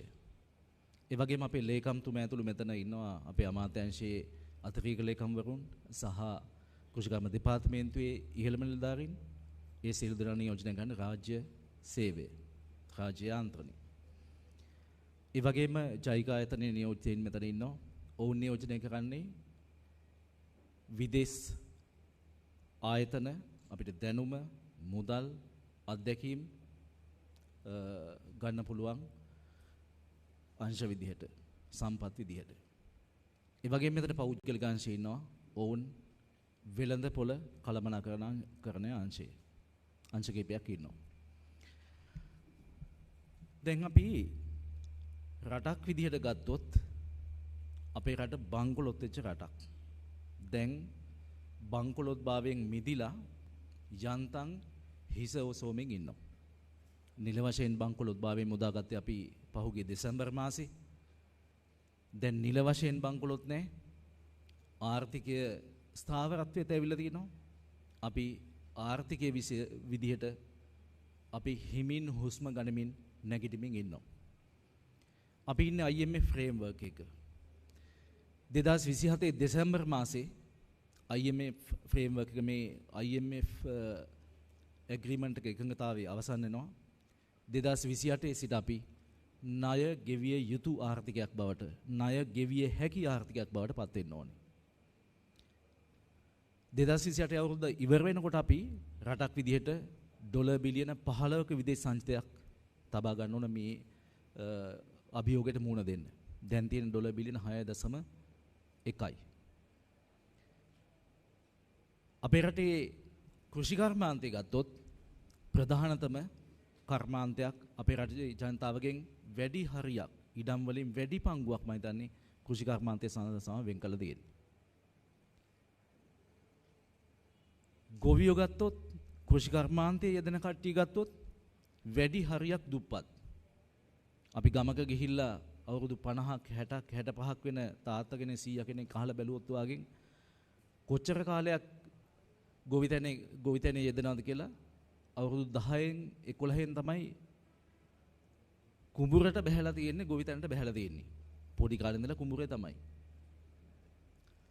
ඔවුන් අවුරුදු 40ක් 45ක් 50ක් ජීවිතේ වැඩි හරියක් ගොවිතැනේ යෙදලා තියෙනවා. නමුත් දුප්පත්. ජීවත් වෙන්න හරියට දොරක් නැහැ. ඔවුන්ට රසවත් ආහාර වේලක් කියලා එකක් ලැබෙන්නේ නැහැ. ඔවුන්ගේ දුවා දරුවන්ට උගන්වන්නකට බැරිලා තියෙනවා. ණය ගොඩක පැටලිලා ඉන්නේ. ලෙඩ රෝග වැඩි, ඒවට බෙහෙත් ගන්න නැහැ. ඔවුන්ගේ ජීවිතේ සතුටක් නැහැ. ඒ තමයි ඔවුන්ගේ සමාජ තත්ත්වය. ඒ නිසා කෘෂි කර්මාන්තය මූලික කරගත්ත රටක්. ඒ කෘෂි කර්මාන්තය ගත්තාම සාම්ප්‍රදායිකයි, තාක්ෂණය අඩුයි, කුඩා මට්ටමේ කුඩා පරිමාණයේ කෘෂි කර්මාන්තයේ යෙදෙන කට්ටිය, ස්මෝල් ස්කේල් එකේ යෙදෙන කට්ටිය. වෙළඳ පොළ ගත්තොත් ගොවියන්ට රීච් කරන්න බැරි වෙළඳ පොළක් සමහරට. ඕක තමයි තත්ත්වය. ඕක තමයි අපේ රටේ සමාජ ආර්ථික තත්ත්වය. දැන් අපි හැමදෙනාම කල්පනා කළ යුත්තේ කුමක්ද? ප්‍රතිපත්ති හදන අපිත්, ඒ ප්‍රතිපත්ති ක්‍රියාත්මක කරන රාජ්‍ය යාන්ත්‍රණයත්, ප්‍රතිපත්ති හැදීමට දැනුම එකතු කරන ඔබත්, සියලු දෙනා මං හිතනවා මේ සමාජ ආර්ථික තත්ත්වය යථාර්ථය මත තමයි කල්පනා කරන්න ඕන කියලා. අපි ආර්ථික වශයෙන් හොඳ තැනකට එන රටක් වෙන්න ඔබේ කාර්යභාරය මොකද්ද? කෘෂිකර්ම ශාස්ත්‍රය හොඳ තැනකට ගේන්න කෙටි කාලීන, මධ්‍ය කාලීන, දිගු කාලීන ඔබේ යෝජනා මොනවාද? ඔබේ පර්යේෂණ මොනවාද? ඔබ පර්යේෂණ කේන්ද්‍රගත කරන්න ඕනේ කොතෙන්ටද? ඔබ එන්න ඕනේ තෙන්ට. අපි දඟලන්න ඕනේ දැන් මේ ආර්ථිකය හුස්ම ගන්නමින් ඉන්නවා, මේක වැටෙන්න නොදී උඩට ඔසවන්නේ කෙසේද? ඒ සඳහා තියෙන ඕන ප්‍රතිපත්ති මොනවද? කෘෂිකර්ම අමාත්‍යාංශ විදියට, කෘෂිකර්ම අමාත්‍යාංශයේ ඇමතිවරු, නියෝජ්‍ය ඇමතිවරු විදියට අපි ළඟ තියෙන ඕන ප්‍රතිපත්ති තමයි මේ ඔසවා තැබීම සඳහා කෘෂිකර්මාන්තයේ අපේ කෙටි කාලීන, මධ්‍ය කාලීන, දිගු කාලීන ප්‍රතිපත්ති මොනවද? ලේකම්තුමා ඇතුළු මේ කෘෂිකර්ම ශේෂ්ත්‍රයට සම්බන්ධ රාජ්‍ය යාන්ත්‍රණය විදිහට කල්පනා කරන්න ඕනේ. ඒ සඳහා ගන්න ඕන ගමන් මඟ මොකද්ද? දැන් මේ අන්තර් සම්බන්ධය අපි අතර තියෙනවද? ඔබ පරිශ්‍රණය කරන්නේ මේ සමාජ ආර්ථික තත්ත්වය කල්පනා කළාද? අපේ රටේ දේශපාලන ප්‍රතිපත්ති සකස් වුණේ අපේ රටේ සමාජ ආර්ථික තත්ත්වයන් ඉහළට එසවීමද? නෑ. ඒ නිසා විනාශ කරලා දේශපාලනය. තිබුණු ප්‍රතිපත්ති වැඩක් නෑ. අලුත් ප්‍රතිපත්ති ඕනේ. අලුතෙන් හිතන්න, අලුතෙන් වෙනස් කරන්න කියලා අපිට බාර දීලා තියෙනවා. දැන් එහෙනම් අපේ කාර්යය මොකද්ද? අපේ කාර්යය තමයි ඔබ ළඟ තිබෙන දැනුම, ඔබ පොරබදා හොයන දැනුම ප්‍රතිපත්ති වලට එකතු කරගන්න එක. ඒ ප්‍රතිපත්ති රාජ්‍ය යාන්ත්‍රණය ඔස්සේ ගොවියා දක්වා ගෙන යාම. ගොවියාට හොඳ වෙළඳපොළක් වෙනුවෙන් පෞද්ගලික අංශය දායක කර ගැනීම.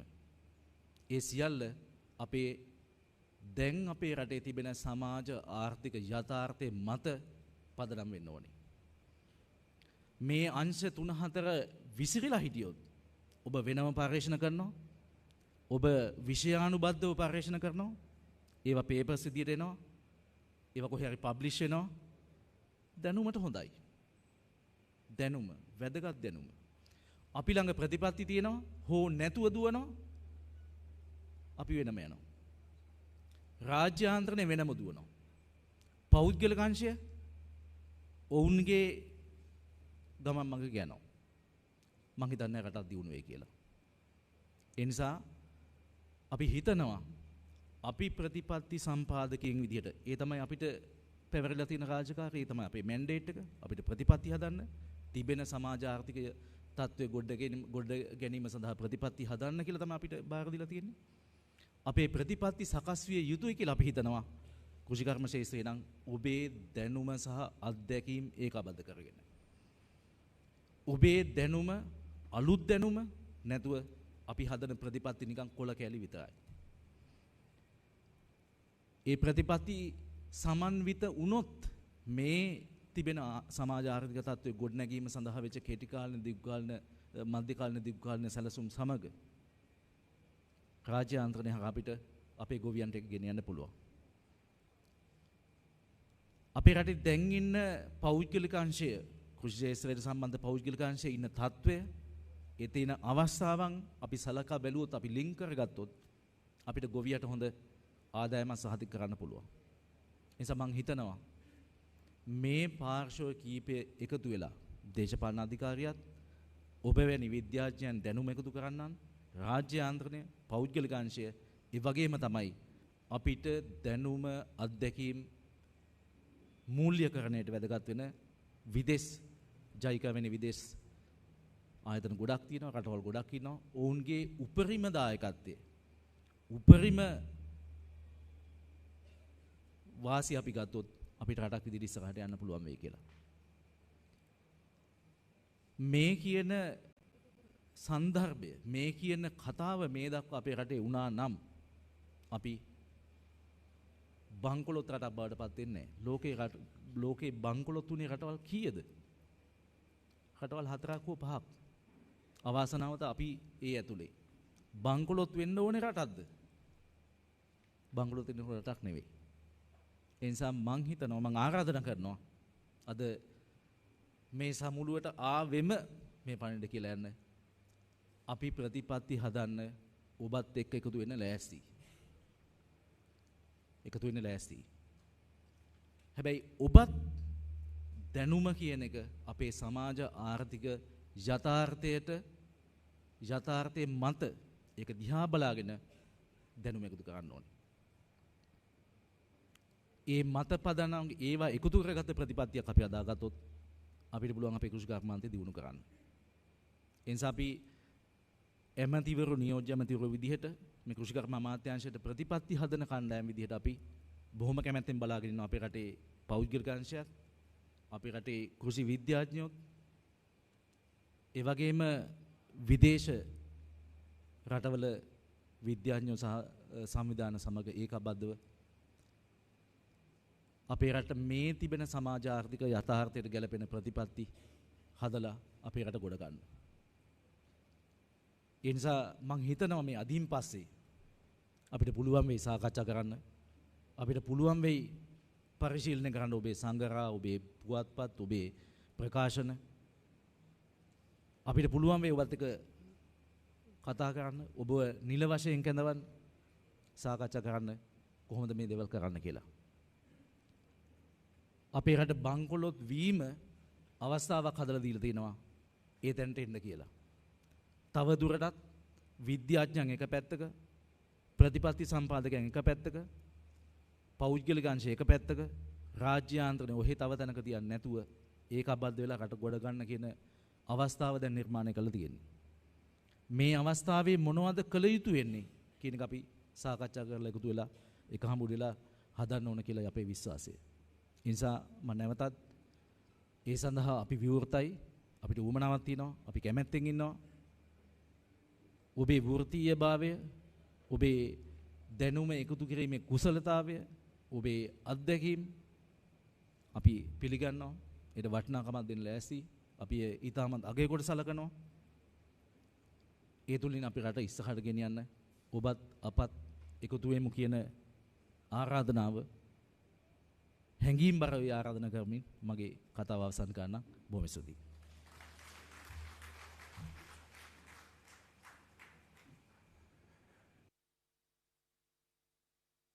Singha, Deputy Minister of Land and Irrigation, for your valuable remarks. අපි දැන් අද දින වැඩසටහනෙහි වැඩාත්ම උද්‍යෝගිමත්ම අවස්ථාව එනම් ASDA 2025 සමුළුවෙහි සම්මාන ප්‍රදානෝත්සවයට අවතීර්ණ වී සිටිමු.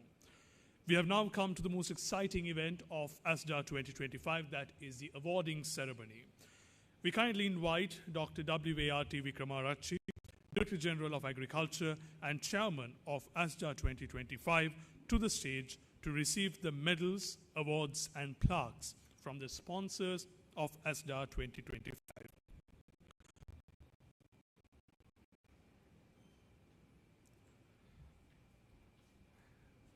First and foremost, may I kindly request Mr. A.S.M. Roshan, Secretary to Sri Lankora, to hand over the cash award and the plaque of the eminent agriculturalist of ASDA 2025 to Dr. Wickramarachchi.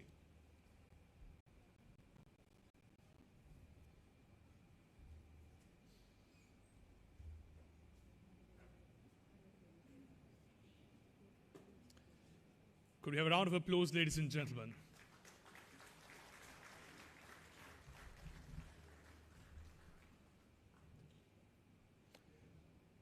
Thank you very much.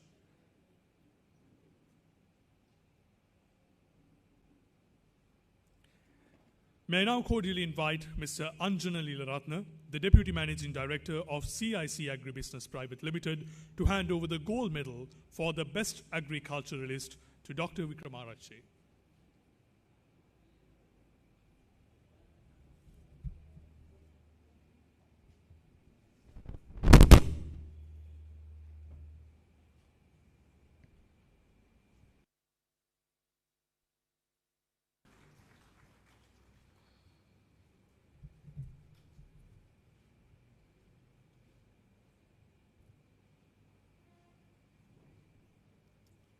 Up next, let me cordially invite Mr. Athauda Jayawardena, Chief Executive Officer, the Director of Innovative Pesticides Marketing Private Limited, to hand over the gold medal of the best scientist to Dr. Wickramarachchi.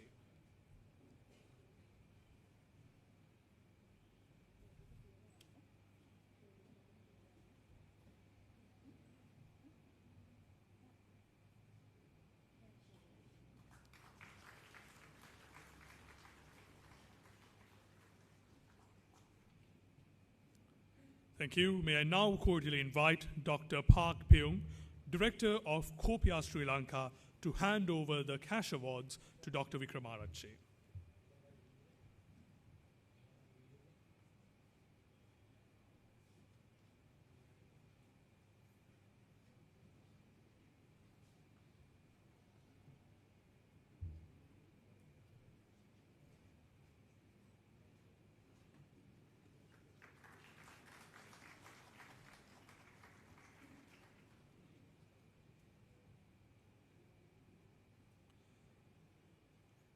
Thank you, and we kindly request you all to join the audience once again. Ladies and gentlemen, the Sri Lanka Korea Alumni Association, Sri Lankora, in collaboration with Asda, established an annual award scheme in 2015 to recognize eminent agriculturalists who have made exemplary contributions to Sri Lankan agriculture. For the 2025 awards, the Executive Committee of Sri Lankora, in collaboration with the Department of Agriculture, has undertaken a careful evaluation of the contributions of distinguished scientists, academics, and policymakers.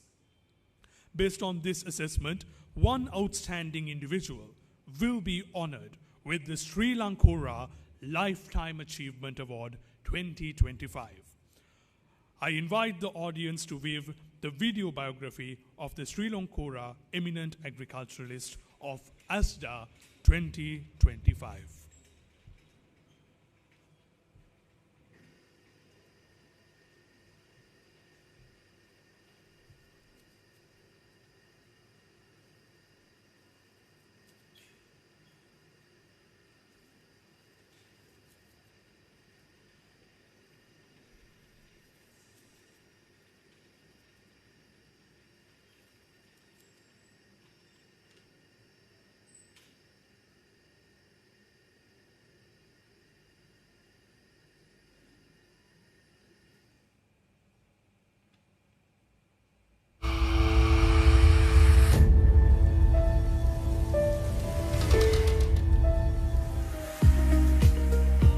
On the 12th of March, 1956, in Kandy, a mother was blessed with the birth of a beautiful boy who received his primary education at Bothoda Raja Vidyalaya, and later he stepped into Nugawela Central College for his secondary studies, where he grew into a true leader, the proud recipient of the President's Scout Medal. In 1975, he entered the Faculty of Agriculture, University of Peradeniya, and graduated in 1979. During his time, he earned university colors for hockey. His career began in 1980. He joined to the Sri Lanka Agricultural Service as a research officer at Batalagoda. Though he aspired to be a rice breeder, destiny and the guidance of the late doctor, Dharmawansa Sinadhira, directed him toward soil science, a field where he would leave a lasting legacy. In 1984, he pursued postgraduate studies in Norway. In 1994, he earned his PhD from the University of Reading, UK, for groundbreaking research on silica in rice cultivation. His work on soil fertility and nutrient management led to the modern fertilizer recommendations of the Department of Agriculture. In the year 2000, it's introduced target yield-based fertilizer recommendations for rice. He also initiated, in 1980, a landmark study on soil and rice plant behavior without fertilizer, a study that has now continued for more than 4 decades, the first of its kind in Asia. In 2004, he launched another long-term study on integrated plant nutrient and fertilizer management strategies, work that helped the Department of Agriculture demonstrate the consequences of the so-called organic agriculture policy.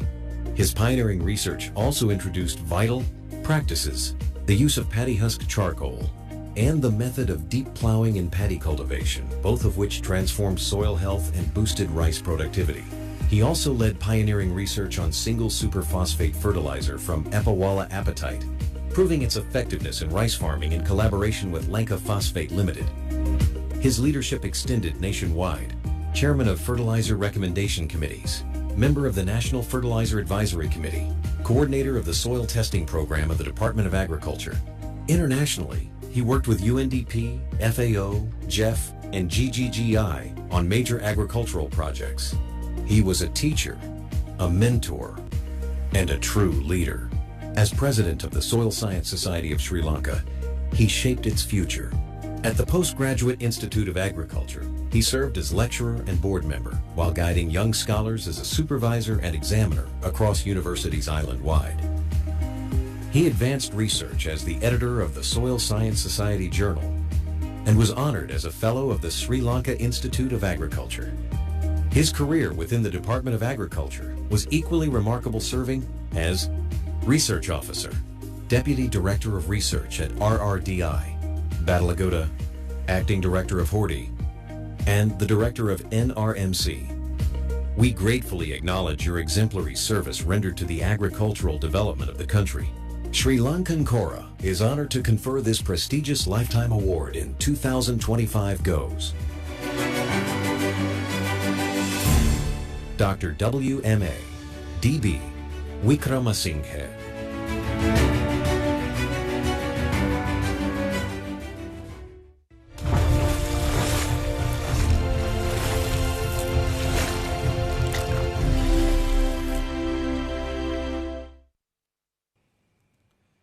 Ladies and gentlemen, could we have another round of applause to the winner of the Sri Lankora Lifetime Achievement Awards 2025, Dr. W.M.A.D.B. Wickramasinghe.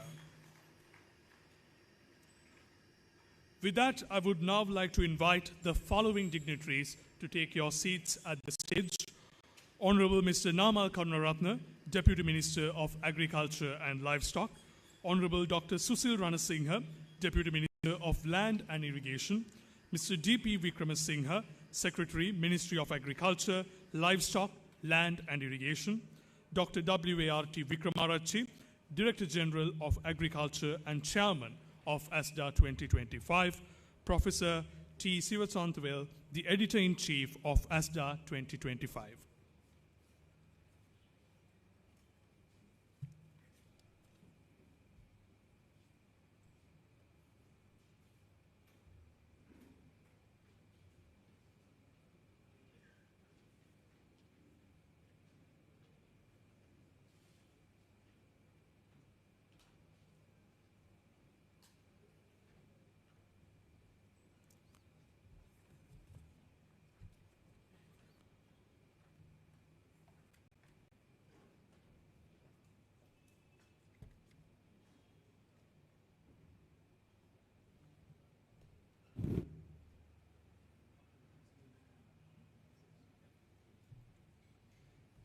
We cordially invite Honorable Mr. Namal Karunaratne, the Deputy Minister of Agriculture and Livestock, to present the plaque, and Honorable Dr. Susil Ranasinghe, Deputy Minister of Land and Irrigation, to present the Cash Award, and Dr. Wickramarachchi, the Director General of Agriculture and Chairman of Asda 2025, to accompany them. Ladies and gentlemen, let us extend our heartfelt congratulations with a resounding applause for this remarkable lifetime achievement, and that is Dr. W.M.A.D.B. Wickramasinghe for the Sri Lankora Lifetime Achievement Award 2025.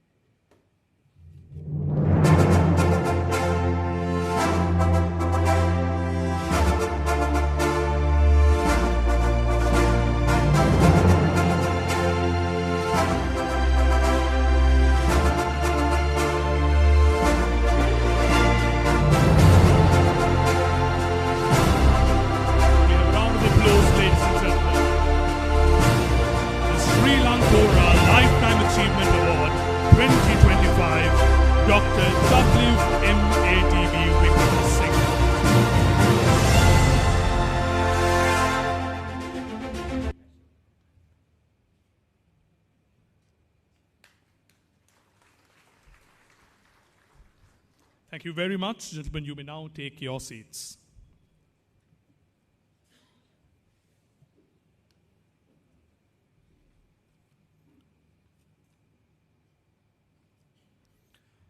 The next event is the awarding of the Best Poster presented in the Asda 2025.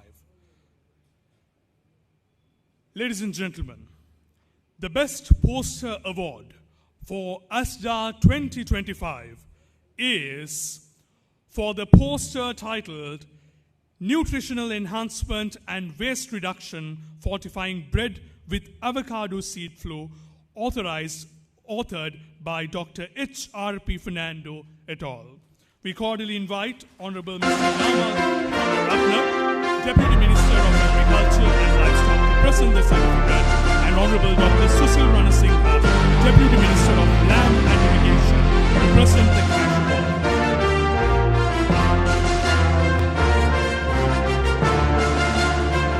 The Best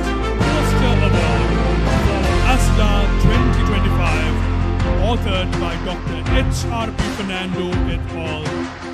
Nutritional enhancement and waste reduction, fortifying bread with avocado seed flour.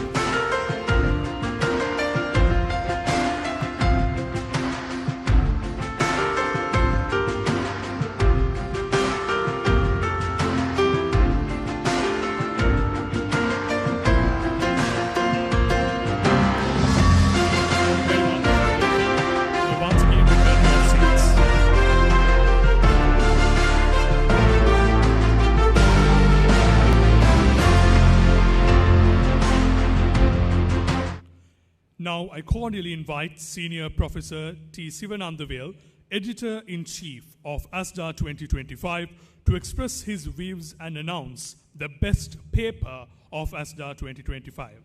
Senior Professor T. Sivanandavale is attached to the Faculty of Agriculture, University of Peradeniya. He gave his immense contribution to complete the editorial work in time to publish in the annals of the Department of Agriculture as the Editor-in-Chief of Asda 2025. Over to you, Professor.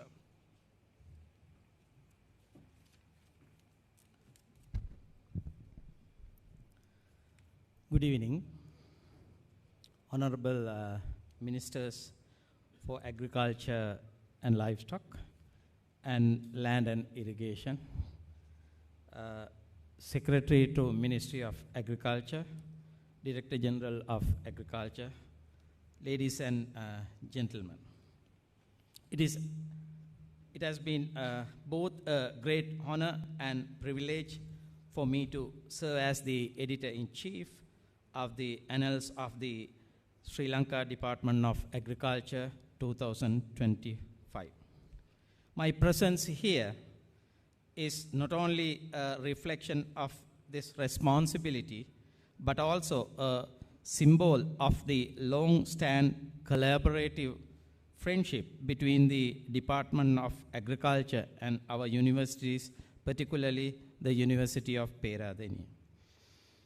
As the custodian of the agriculture of Sri Lanka, the Department of Agriculture plays a pivotal role in generating new knowledge and technology through research and development with the aim of making a least lasting positive impact on the agriculture sector. The annual Symposium of Department of Agriculture, so-called Asda, serves as a prime platform to showcase these findings, creating an annual scientific forum for multiple stakeholders. Asda 2025 has once again unveiled a wealth of commendable studies conducted during the period of 2020 to 2025. Accordingly, the annals of 2025 includes, as others mentioned, 25 full-length articles from ongoing research and development activities, 16 short communications, 6 posters, abstract, and 7 research news articles presented at the Asda 2025. The studies represented in the annals cover a wide range of scientific disciplines in agriculture, spanning agronomy, plant breeding, soil fertility and climate change, agriculture economics, food science and technology, plant protection, post-harvest physiology, agricultural extension, and many more fields. These efforts are led primarily by scientists of Department of Agriculture with valuable contribution from partner institutions, including some international collaborators. A particular challenge we faced this year too was the selection of best paper of Asda 2025. For this, we adopted 10 clear criteria: clarity of focus, national and regional significance of results, contribution to scientific development, practical applicability of findings, repeatability of the study, clarity of results presentation, strength of discussion, scientific writing quality, adherence to the submission guidelines, as well as evidence of collaboration. All 26 empirical studies were evaluated and ranked under these standards, ensuring a fair and rigorous process with my other colleagues. Ladies and gentlemen, of all, the best paper award at the Asda 2025 goes to the paper titled Rice Generation Advancement to Accelerate Breeding Program through Speed Breeding Technique, authored by Mr. Karunaratne, Sandamali, Munasinghe, Kumarasinghe, Benaragama, and Damayanti. Give a big applause for the achievement.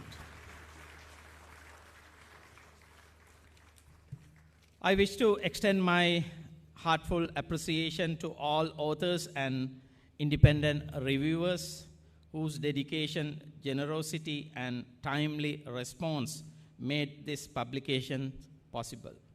I also express my gratitude to Asda 2025 organizing team led by Dr. Vikramasinghe and the editorial board chaired by Dr. Lakmini for creating such a friendly and supportive environment that allowed me to work with great ease and confidence. To all our scientists, let us renew our commitment to research. Let us embrace the spirit of inquiry, foster collaboration, and nurture the next generation of agriculture researchers. Let us remember that research is more than a process. It is a mindset, a way of thinking, and a force for transformation. As we move forward, many our collective pursuit to knowledge continue to illuminate the path toward a sustainable and prosperous agriculture future for Sri Lanka. Thank you.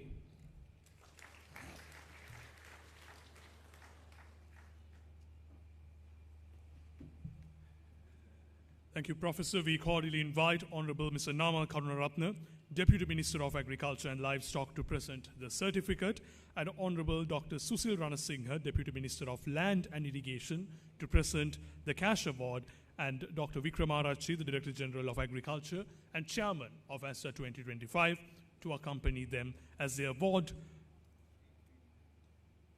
the best paper of Asda 2025.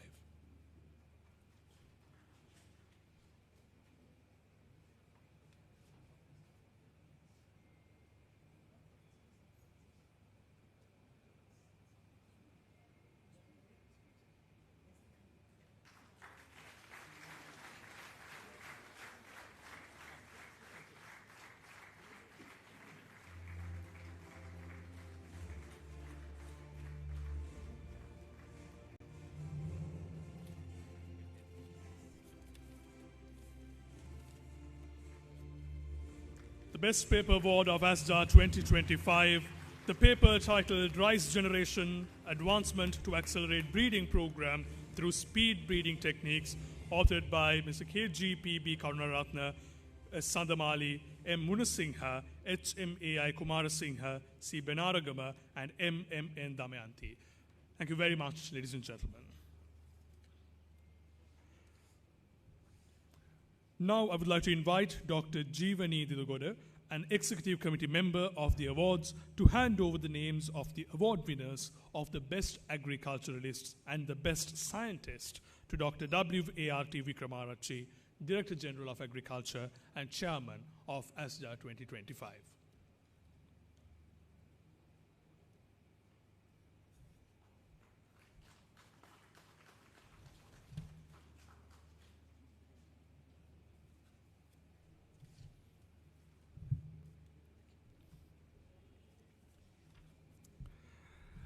And with that, ladies and gentlemen, this is now the time to be awarding the best agriculturalist and the best scientist of Asda 2025.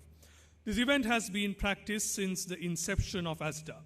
It is a rewarding mechanism for the agriculturalists of the Department of Agriculture who have excelled in their streams and disciplines.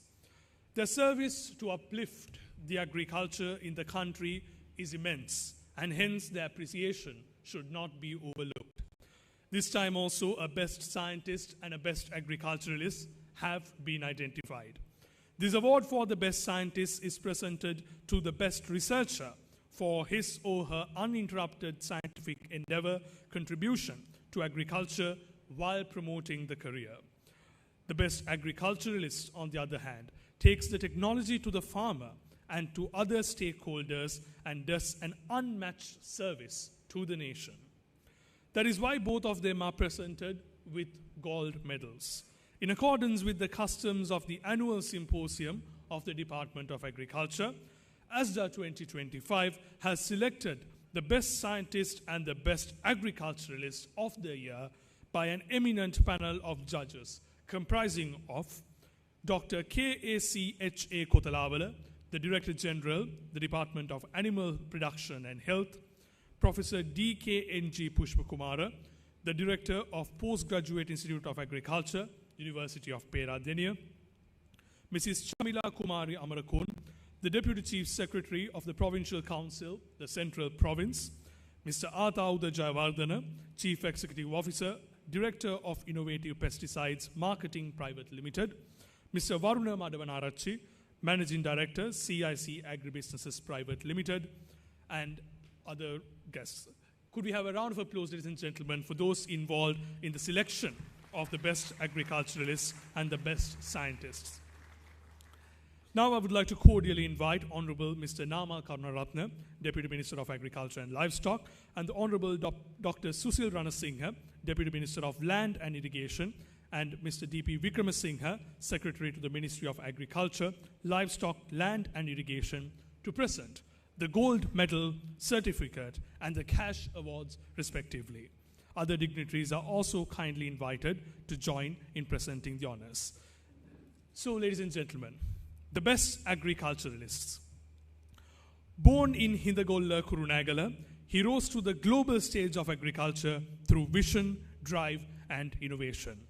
Educated at Digampitiya Mahavidyalaya and St. Anne's College, he later earned a BSc in agriculture from the University of Peradeniya in 2004. He went on to obtain a diploma in marketing, 2 master's degrees in crop science and agricultural economics, and a PhD in microeconomics from the Kobe University of Japan. His career is a rare fusion of private and public sector leadership. Beginning as a marketing executive at CIC Private Limited, he soon joined the Department of Agriculture in 2007. From there, he rose through the ranks with distinction, serving as Assistant Director, Deputy Director, Additional Director, and now the Provincial Director of Agriculture to the North Central Province. His expertise has also been nationally recognized through his appointments as the National Crop Leader for Maize and the Chairman of the National Task Force for Maize. Driven by a mission to transform Sri Lanka's agriculture, he has pioneered local hybrid maize seed production, introduced innovative crop development initiatives, and secured international support for thousands of farmers. Under his leadership, modern training and laboratory facilities have been established. Farmer cooperatives have been strengthened and sustainable practices promoted. His tireless efforts in maize, soybean, big onion, and Tom EJC mango cultivation have made a profound impact on food security and farmer prosperity across the nation. Such brilliances have not gone unnoticed. His excellence has been celebrated with the Master Thesis Award from the Hiroshima University in 2013, the Best Paper Presentation Award from Asda in 2022, and the Outstanding Pre-Finance Award from the Department of Agriculture in 2023. This evening we celebrate not only his outstanding professional but a visionary who continues to modernize agriculture, empower farmers, and build a self-reliant farming community for the future. Ladies and gentlemen, it is with immense pride and admiration that we present the Best Agriculturalist Award of Asda 2025 to this exceptional professional. Ladies and gentlemen, the Best Agriculturalist Award, Asda 2025, goes to Dr. Buddhika Nishanta Abesingha. Please join me in welcoming and congratulating Dr. Abesingha, who is awarded the Best Agriculturalist Award 2025.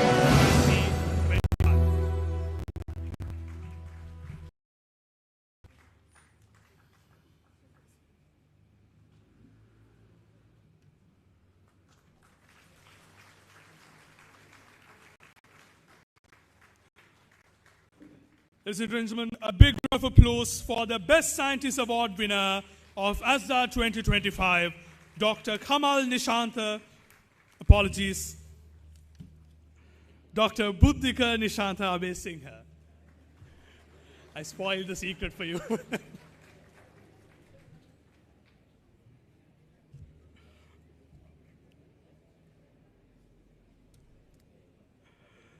Ladies and gentlemen, now to proceed without any surprise, as I have given you a spoiler in advance, to the Best Scientist Award of Asda 2025. Born in the village of Hainpita, Walagadara in Mathugama, Kalutara district, his journey from humble beginnings to the forefront of agricultural science is truly inspiring.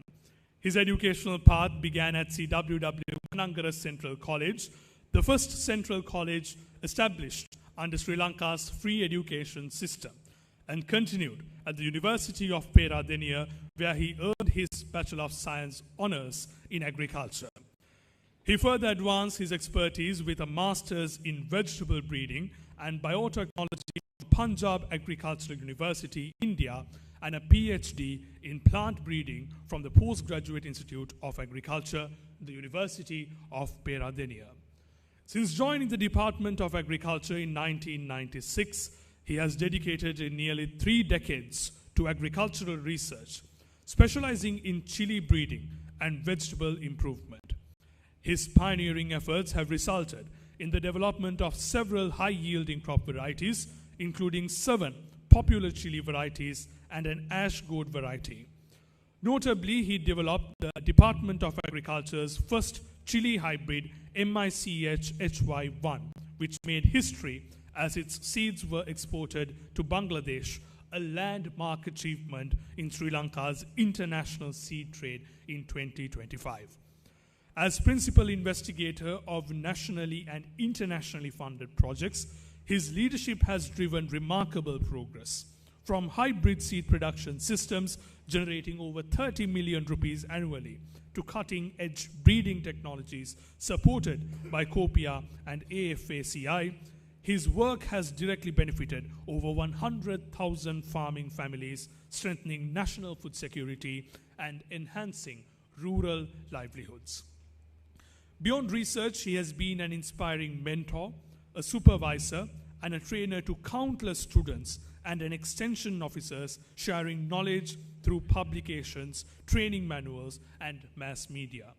His contributions have been recognized with the prestigious accolades, including the Excellence in Agricultural Research Award in the year 2017, the Best Contribution in Agriculture Award in the year 2018, and the Vocational Excellence Award in the year 2025. Ladies and gentlemen, tonight we celebrate a true pioneer in Sri Lankan agriculture, a scientist whose vision, dedication, and innovation continue to transform the nation's farming landscape and inspire generations to come. Although I spoiled it for you, let me add a little tidbit. This gentleman is celebrating his birthday today, I think, which makes this award even more special for him. Ladies and gentlemen, the Best Scientist Award of Asda 2025 goes to Dr. Kamal Nishanta Kanangara. Please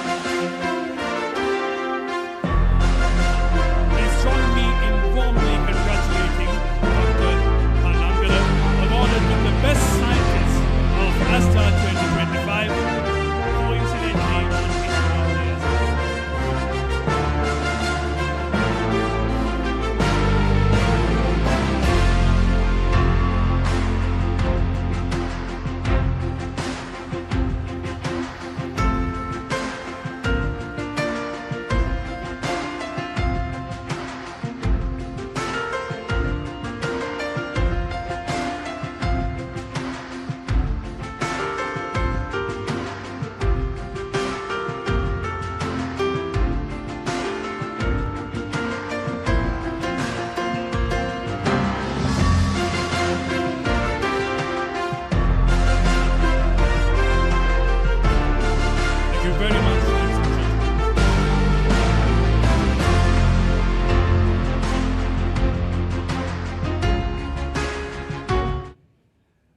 that, we now proceed to the next segment of today's program. Honorable M.D. Namal Karunaratne serves as the Deputy Minister of Agriculture and Livestock in the Government of Sri Lanka, appointed on the 22nd of November 2024.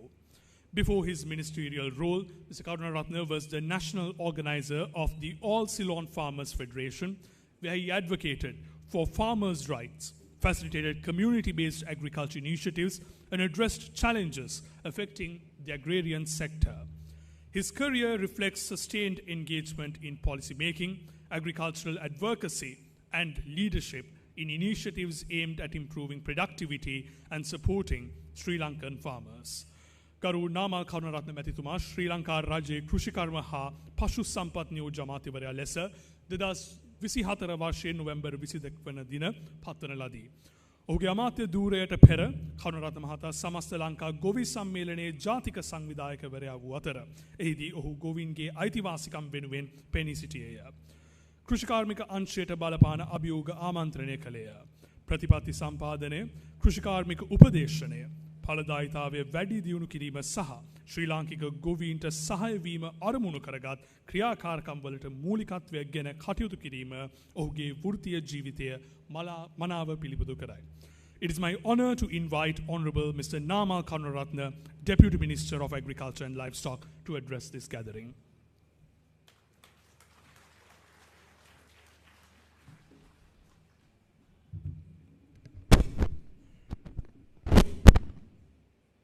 බොහොම ස්තුතියි මාපා. සුබ සන්ධ්‍යාවක් සියලු දෙනාටම. අද මේ අවස්ථාවට සම්බන්ධ වන අපේ අමාත්‍යංශයේ නියෝජ්‍ය අමාත්‍ය වෛද්‍ය සුසිල් රණසිංහ මැතිතුමාගෙන් අවසරයි. ඒ වගේම මේ අවස්ථාවට සම්බන්ධ වන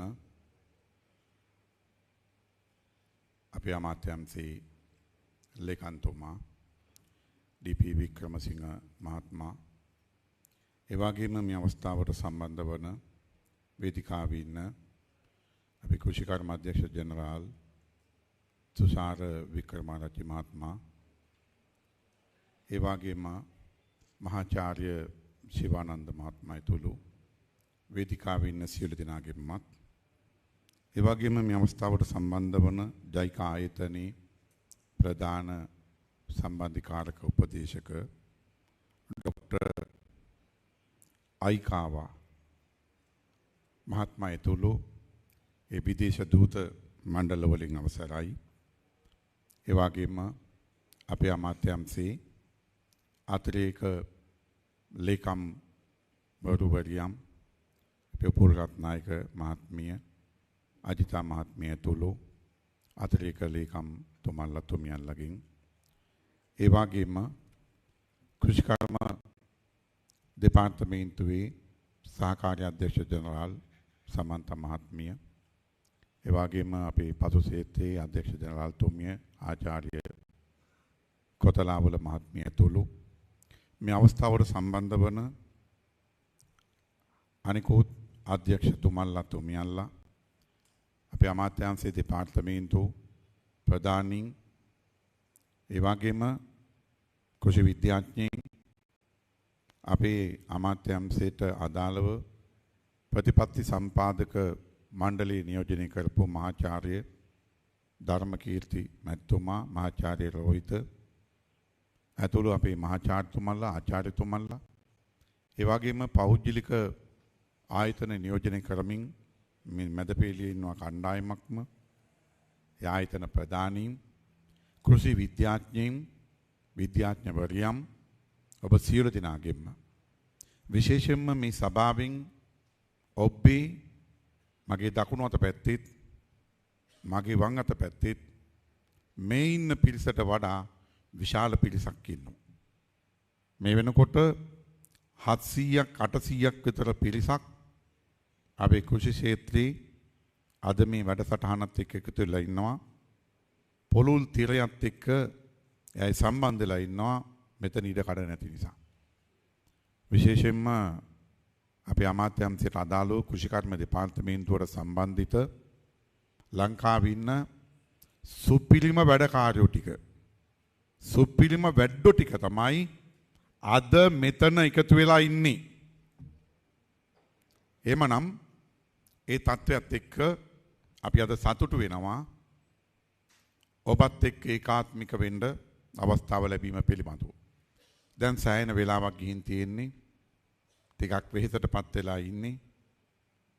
සෑහෙන වෙලාවක් ගත වුණා. නමුත් ඒ වෙලාව ගත වුණත් පොඩි විවිධත්වයනුත් තිබුණා. දාන් රෝන් ගාලා මෙහින් තිරෙනවා, ඉස්සෙනවා, පාත් වෙනවා, කීකිව්වා එනවා.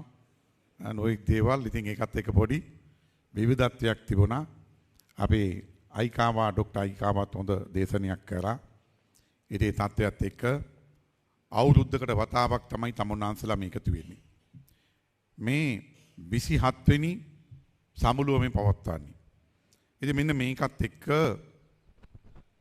කෘෂි ක්ෂේත්‍රයට අදාළව ඒ න්‍යායාත්මක කරුණු ඔබ තරම් අපි දන්නේ. ඒක අපි කියන්න නිහතමානී වෙනවා. ඉතින් ඒ නිසා ඔබ මේ විෂය පතය තුල උඩටම ගියපු අය. විශ්වවිද්‍යාලවල අනිකුත් කෘෂි විද්‍යාලවල අධ්‍යාපනය ලැබලා පශ්චාත් අධ්‍යාපනය ලැබලා ඊට පස්සේ මහ පොළොවේ බිමි ගොවි බිමි වැඩවලට සම්බන්ධ වෙලා ගොවියොත් එක්ක එකට මොහු වෙලා විද්‍යාගාරවල ගොවි බිම්වල විවිධ පර්යේෂණ කටයුතු වලට සම්බන්ධ වෙලා මහා දැවැන්ත අත්දැකීම් සම්භාරයක් සහිත කණ්ඩායමක් තමයි අද මෙතන ඉන්නේ. අද මෙතන විශ්‍රාම ගිහපු අය ඉන්නවා. එයා මහා දැවැන්ත අත්දැකීම් ලැබපු අය. අද මෙතන සම්මානීයට පාත්‍ර වුණා. විවිධ සොයා ගැනීම් වලට මැදිහත් වෙච්ච අය. ඒ ගෞරවය ඔබට තිබෙනවා. ඒ නිසා අපි අමාත්‍යාංශයට අදාළව වැඩපිළිවෙලක් සකස් කළා. ඒ වැඩපිළිවෙල සකස් කරපු ප්‍රතිපත්ති කමිටුවේ මමත් සමාජිකයෙක්. මහාචාර්ය අබේ වික්‍රම මහත්මයා ඇතුළු අපේ පසුව අපේ මහාචාර්ය ධර්මකීර්ති මහත්මයා වගේ ඒ කෘෂි ක්ෂේත්‍රයට අදාළ මහාචාර්යවරු ආචාර්යවරු ඊටපු අධ්‍යක්ෂ ජනරාල්වරු ආචාර්ය ධනපාල මහත්මයා ආචාර්ය සුමිත් අබේසිරිවර්ධන මහත්මයා වගේ ඒ අය ඒ ප්‍රතිපත්ති කමිටු නියෝජනය කරමින් ඒ අයත් එක්ක උරුන්නර ගැටෙමින් අපි කටයුතු වලට සම්බන්ධ වුණා. අවුරුදු 2කට ආසන්න කාලයක් ගත වුණා මේ කටයුත්ත අවසන් කරලා එළියට දාන්න. එහෙමනම් ඒ පරිසරයත් එක්ක ඒ දැක්මත් එක්ක ඔබ ඒකාත්මික වෙමින් මේ ඉදිරියට ගෙනියන්න අපකප වෙලා ඉන්න බව අපි දන්නවා. එනම් මේ පරිසරයත් එක්ක අපිට ගන්න තියෙන කාරණයක් තමයි අපි ඉලක්කයකට යන්න ඕනකම තියෙනවා. ඉලක්කය තමයි දැන් මේ 27 වෙනි සමුළුව. 28 වෙනි සමුළුව එනකොට අපි මේක මෙතනින් උඩට ගන්න ඕනේ. 29 වෙනි සමුළුව එනකොට ඊට එහා යන්න ඕනේ. 30 වෙනි සමුළුව වෙනකොට අපි පිම්මක් පනින්න ඕනේ. අපි දකිනවා අද තමුන්නාන්සලා කණ්ඩායම් විදියට සාමූහිකව එකිනෙකාගේ දැනුම බෙදා හදා ගනිමින් අත්දැකීම් බෙදා හදා ගනිමින් ඒ තිබෙන පර්යේෂණ උපකරණ ඒ භෞතික සම්පත් මානව සම්පත් කළමනාකරණය කර ගනිමින් තමුන්නාන්සලා විවිධ සොයා ගැනීම් කරලා තියෙනවා. මේ දෙපාර්තමේන්තුව ගත්තොත් එහෙම ඉතිහාසෙ පුරාපට ලොකු වැඩ කොටසක් කරලා තියෙනවා. විශාල පරිශ්‍රමයක් දරලා තියෙනවා. අලුත් බීජ ප්‍රභේද වී ඇතුළු අනිකුත් එළවලු භෝග පළතුරු භෝගවල දැන් මෙතන මිල්ස් වලට අදාළ ඇගීමට ලක් වුණා. එhmenan මේ විවිධ සොයා ගැනීම් ඔබ කරලා තියෙනවා. ඒ වෙනුවෙන් ඔබ ගොඩක් මහන්සිලා තියෙනවා. ඒ වගේම තමයි අපේ නිෂ්පාදන වලට අගය එකතු කිරීමට අදාළව ඔබ ලොකු පියවරක් ඉස්සරහට තබලා තියෙනවා. දාදත් අපි දැක්කා මේ ඉස්සරහදී විවිධ එළවලු වලට පළතුරු වලට අගය එකතු කරලා අලුත් දැනුමත් එක්ක අලුත් තාක්ෂණයත් එක්ක ඒවා බෝතල් වලට අරගෙන තියෙනවා. පැකට් වලට අරගෙන තියෙනවා. විජලනය කරලා තියෙනවා. විවිධ තවත් අතුරු නිස්පාදන අගේ එකතු කරපු විවිධ නිස්පාදන ඔබ කරලා තියෙනවා. කල් තබා ගැනීමට අදාළ විවිධ හැඩගැසීම් ඔබ කරලා තිබෙනවා. පසුවස්සුණු තාක්ෂණිත් එක්ක ගත්තොත් මහාචාර්ය අපේ රෝහිත තුමා ඉන්නවා. ඒතකොට ඒත් එක්ක ඔබ ගොඩක් ඉදිරි පියවරෙන් තබලා තියෙනවා. ඊට අදාළ දැනුම ඔබ ප්‍රදර්ශනය කරලා තියෙනවා. ඒ තාක්ෂණය ඔබ ප්‍රදර්ශනය කරලා තියෙනවා. හැබැයි ඔබ සියල්ල ප්‍රදර්ශනය කෙරුවත් මේකේ කොතනක හරි පරහක් තියෙනවා. ඒකේ ප්‍රතිඵලයක් විදියට ඒක බිමට යන්නේ. යන වේගය ඉතාමත්ම අඩුයි. දැන් පෞද්ගලික දවස්වල ගත්තොත් වට්ටක් අවිගුණ ගන්න බැරුව ගියා. දැන් අපි විතක දකින්නම තක්කාලි විගුණ ගන්න බෑ. ගස්පල්ලි කුණු වෙනවා.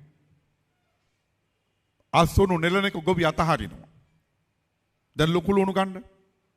අපි නිස්පාදනය ගත්තොත් එම කලින්ට සාපේක්ෂව ලොකු ලුණු ගොවියා වැඩි පංගුවක් වගා කරලා තියෙනවා. හැබැයි ජාතික අවශ්‍යතාවයත් එක්ක ගත්තොත් මේක පොඩි ප්‍රමාණයක්. නමුත් අපි සමත් වෙලා නැහැ ඒ හරියට කළමනාකරණය කරගන්න.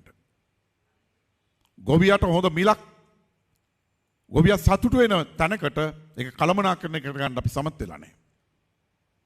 දැන් පෞගේ දවස්වල වට්ටක්කම ගන්න. වට්ටක්ක අපි ඔයලා එළවලුවක් විදිහට කනවා. තම්බලා පොලුත් එක්ක කනවා. කොච්චි කරලක් එක්ක කනවා. ඒ අරුණාම අපි වට්ටක්ක වලින් මොනවද කරන්නේ? කරන දෙයක් නෑ. හැබැයි මේ වට්ටක්ක වලට අදාළව අගේ එකතු කරලා මේක විවිධ නිස්පාදන වලට යෑමට අදාළ තාක්ෂණය ඔබ ළඟ තියෙනවා. ඔබ ඒක කරලා තියෙනවා. දැන් අපි ගමු කෙසෙල්. කෙසෙල් ගත්තොත් එහෙම අද අපි පළතුරක් විදිහට කනවා. ඒ අරින්න මොනවද කරන්නේ? මම වරක් යනවා මිට අවුරුදු කීපයකට කලින් නැගෙනහිර අප්‍රිකානු රටක් ටැන්සානියාව. ටැන්සානියාව කියන්නේ මහා ලොකු පොසත් රටක් නෙමෙයි දුප්පත් රටක්. ප්‍රධාන වගාවක් කෙසෙල්. ඒදි මම කෑවා කෙසෙල් පිට්ටු උදේට කෑවා කෙසෙල් පිට්ටු. කෙසෙල් පිටි ආසිත කෑම වර්ග තියෙනවා. විවිධ කෑම වර්ග. බීම වර්ග. ජෑම් වර්ග. ඊට පස්සේ කෙසෙල් පොත්ත අමු පොත්ත කෙසෙල් පිටි කරනකොට ගන්නේ අමු ගෙඩිය. ඒ පොත්ත අහක දාන්නේ. ඒ කෙසෙල් පොත්තෙන් හදනවා සත්වාහාර. කෙසෙල් ගහත් එක්ක ගැට ගැහිච්ච කර්මාන්ත ගොඩයි. නිස්පාදන ගොඩයි.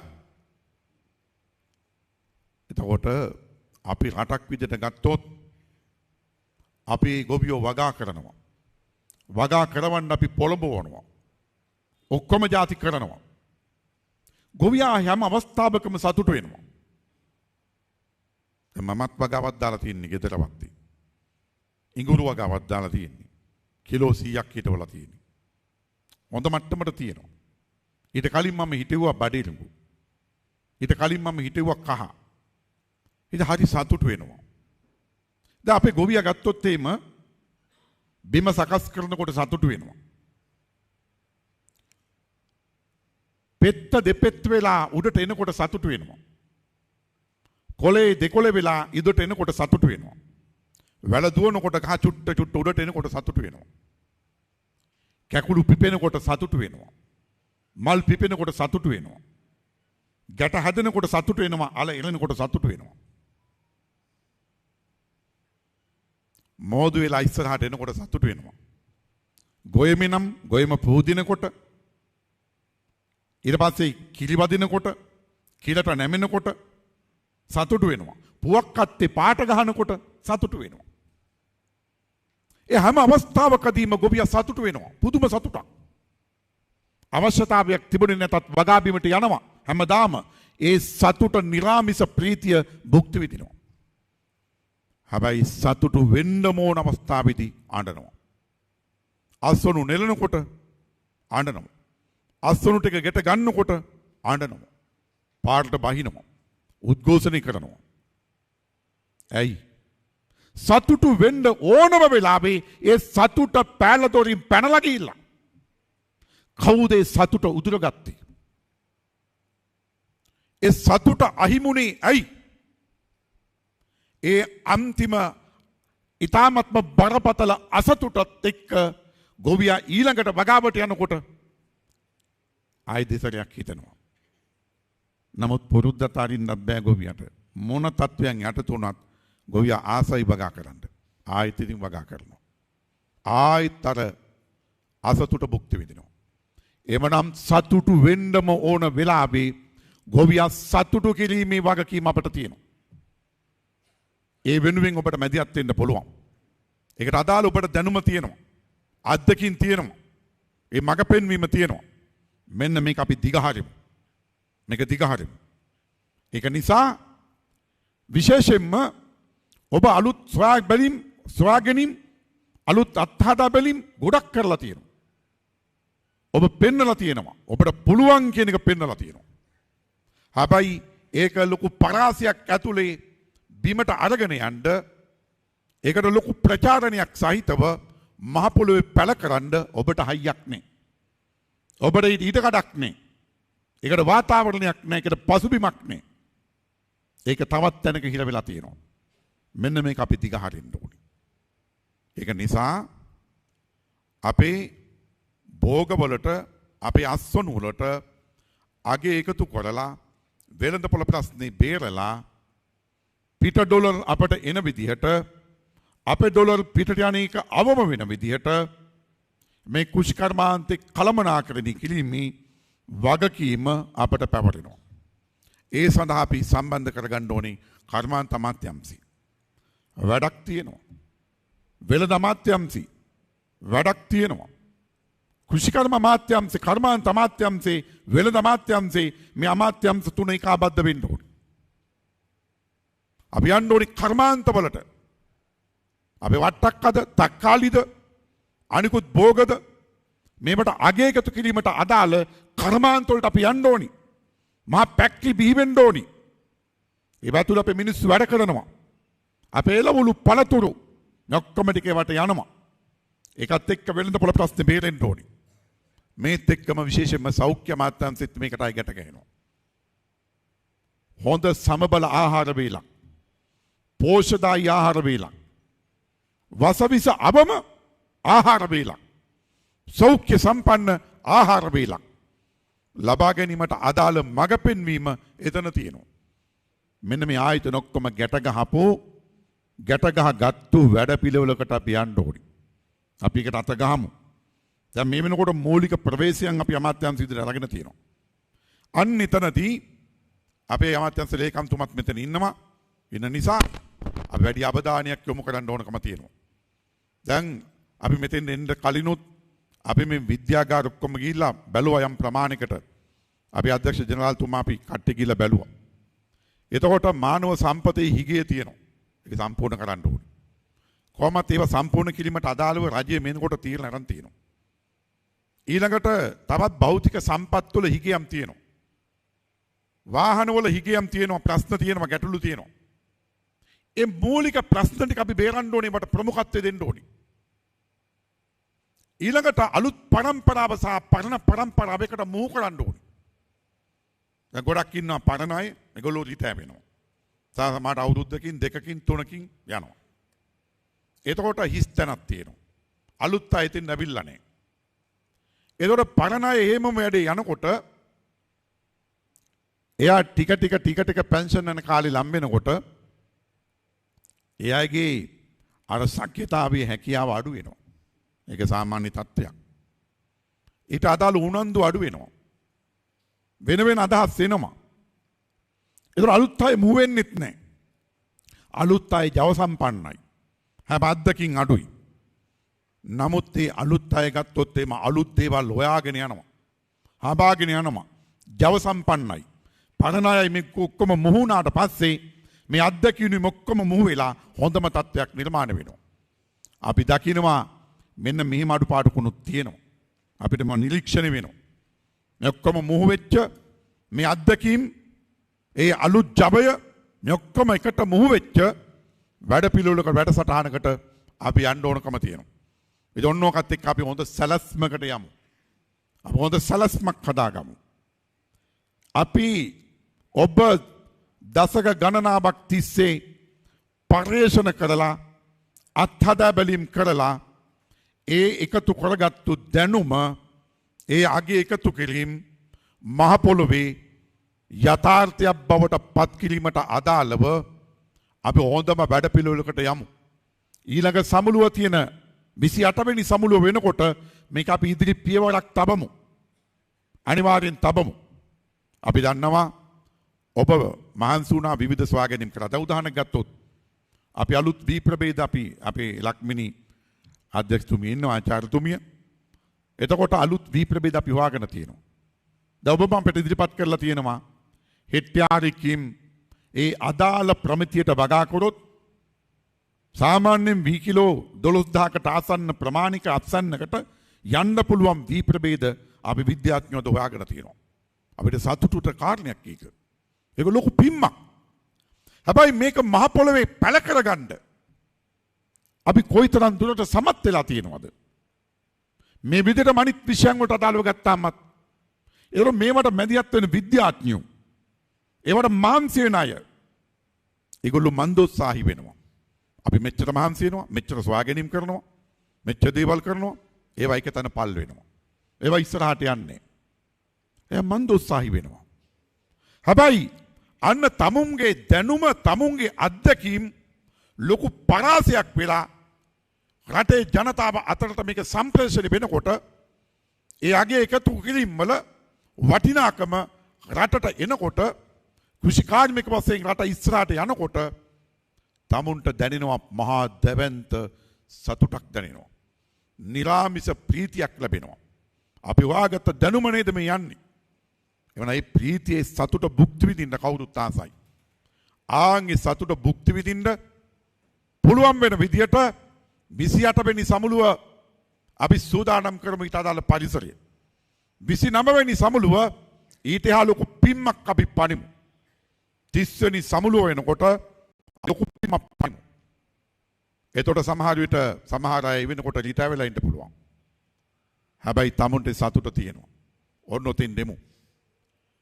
දැන් අපි දැන් මෙහෙම ගත්තොත් අපේ අවශ්‍යතාවයත් එක්ක ගත්තොත් එහෙම දැන් සමහර අස්වනු නෙලනකොට අස්වනු විකුණ ගන්න බෑ. වෙළඳපොළ ප්‍රශ්න දෙනවා බරපතල විදියට. අස්වනු නෙලන එක අතහරිනවා. හැබැයි ජාතික අවශ්‍යතාවයත් එක්ක ගත්තොත් මේක අධිනිෂ්පාදනයක්ද නැහැ. ඒ මොහොතට මේක අධිනිෂ්පාදනයක්. ඇයි? ඒ නිෂ්පාදනය කරන එක උයලා තම්බලා කණ්ඩ විතරයි අපි පුරුදු වෙලා තියෙන්නේ. එතනින් එහාට ඒකට ක්‍රමවේදයන් වලට අපි ගිහිල්ලා නැහැ. මේක තමයි පොදු තත්ත්වය. ආන් ඒක ඇතුලේ විකෘතියක් හැදෙනවා. ඒ විකෘතියේ ප්‍රතිඵලයක් විදියට ඒ මොහොතට ඒක අතිරික්ත වෙනවා. ඒක ප්‍රතිඵලයක් විදියට විශාල වශයෙන් නාස්ති වෙනවා. ඒ නිෂ්පාදන ක්‍රියාවලියට සම්බන්ධ වෙච්ච කෙනා අසතුටටපත් වෙනවා. ඒකට උපදෙස් දුන්නු නිලධාරීන්, මැදිහත් වෙච්ච නිලධාරීන් ඒ ගොවි ජනතාව හමුවේ හැංගෙන තත්ත්වයට ඒගොල්ලොත්පත් වෙනවා. මේක තමයි යථාර්ථය. එවනම් මෙන්න මේකත් එක්ක අපේ ජාතික අවශ්‍යතාවයත් එක්ක ගත්තොත් එimhe ඒක අතිරික්තයක් නෙමෙයි. එනොත් ඉන්න යන්න ඕනේ. දැන් කුරා කූඹියෝ බණ්ඩ, චෝටි සත්තු ගන්න, උන් ආහාර ගබඩා කරගන්නවා. ස්ටොක් කරගන්නවා. හිග කාලෙට කන්න. හිග කාලෙට කන්නුන් තියාගන්නවා, ආරක්ෂා කරගන්නවා. එවනම් මෙන්න මේකත් එක්ක කූඹියාගෙන් පව අපිට ඉගෙන ගන්න දේවල් තියෙනවා. මීමැස්සකින් අපිට ඉගෙන ගන්න දේවල් තියෙනවා. එමනම් ඊට අදාළ දැනුම ඔබ සතුව තිබෙනවා. එමනම් ඒ දැනුමට අනිකුත් ආයතන ඔක්කොම ගැට ගහලා මේක ඉදිරියට අරගෙන යන ක්‍රියාවලියට නායකත්වය ලබා දෙන ඒ වගකීම දේශපාලන අධිකාරිය විදියට අපට පැවරෙනවා. එමනම් ඒ වගකීම අපි ඉෂ්ට කරන්න ඕනේ. ඔන්න ඕකට අපි අදහසක් ඇතුව අපි පිම්ම පනිමු කියන කාරණේ මතක් කරනවා. විශේෂයෙන්ම අපේ සුසිල් රණසිංහ ඇමතුමා, එතුමා වෛද්‍යවරයෙක් වුණත් මේ විෂය පිළිබඳව ලොකු උනන්දුවක් තියෙනවා. මම පිළිබඳව ගොඩාක් හිතනවා. අපි ඒ සම්බන්ධයෙන් සාකච්ඡා කරනවා. අපි ලාල්කාන්ත ඇමතුමාට මේ පිළිබඳව හොඳම අදහසක් තියෙනවා එතුමාට. එතුමා වෘත්තීය සමිති ක්ෂේත්‍රයේ හිටියට මේ කෘෂි ක්ෂේත්‍රයට අදාළව අපි ගොවි සංවිධාන වලට අභ්‍යන්තරික නායකත්වය ලබා දුන්නේ මග පෙන්වීම කෙරේ එතුමා. ඒදාගෙන අපිට හොඳ අදහසක් තියෙනකොත් එක්ක අපි ඉස්සරහට වැඩ කරමු කියන කාරණේ අපි මතක් කරමින් විශේෂයෙන්ම මේ වෙලාවේ මේ ගමන යාම සඳහා අපි ඕනම කැපකිරීමක් කරන්න අපි සූදානම්. එන අයවැය එනවා ලබන මාසෙදි ඊළඟ මාසයේ අයවැය. ඒ අයවැයනුත් තමුන්නාන්සගේ වැටුප් නැවත වැඩි වෙනවා.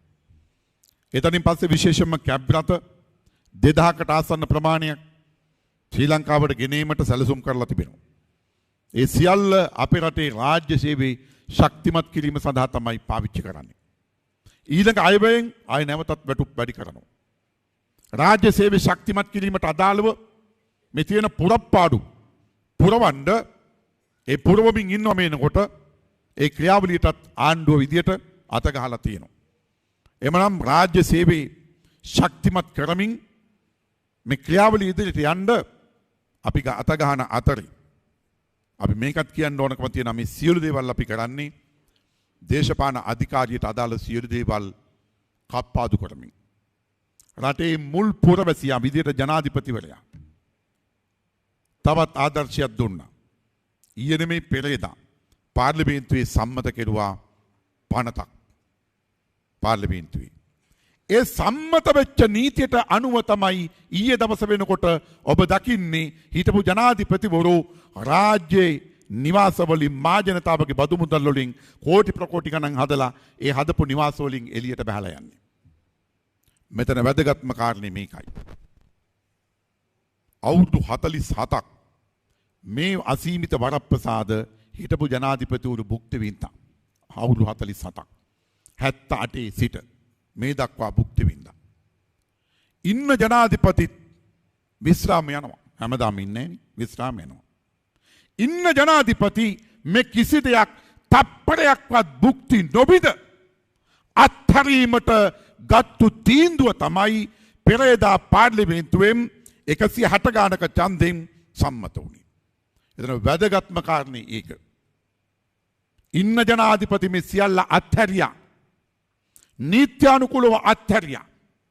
ඒ අත්හැරීමේ ප්‍රතිඵලයක් විදියට හිටපු ජනාධිපතිලටත් ඒවා අත්හරින්න සිද්ධ වුණා. ඕක තමයි ඇත්ත කතන්දරේ.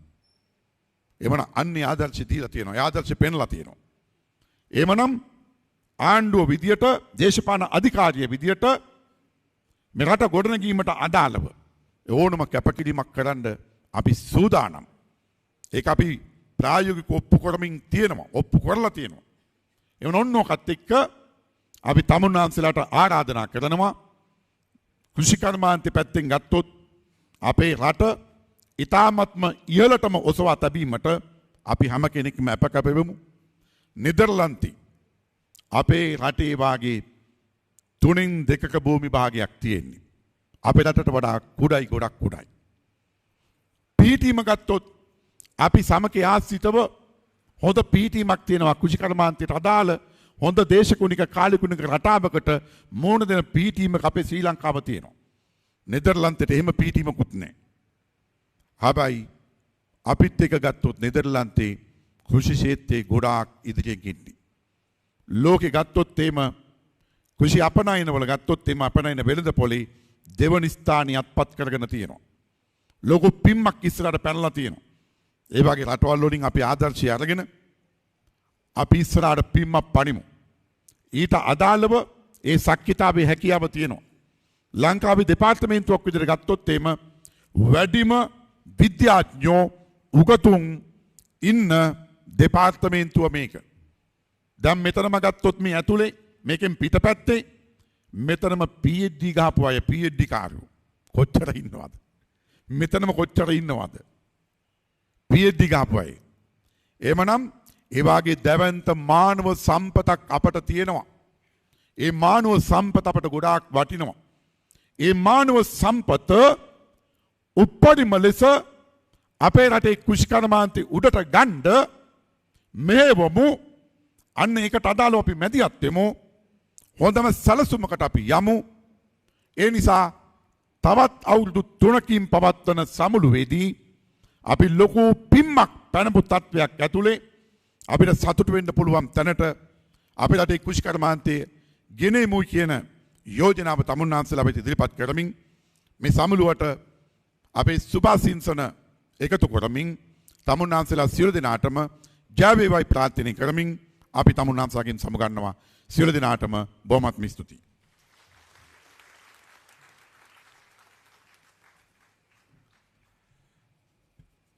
Thank you, Honourable Deputy Minister, for your remarks. Ladies and gentlemen, it is now my honour to invite Dr. W.A.R.T. Vikramarachi, Director General of Agriculture, to announce the chairperson of Asda 2026.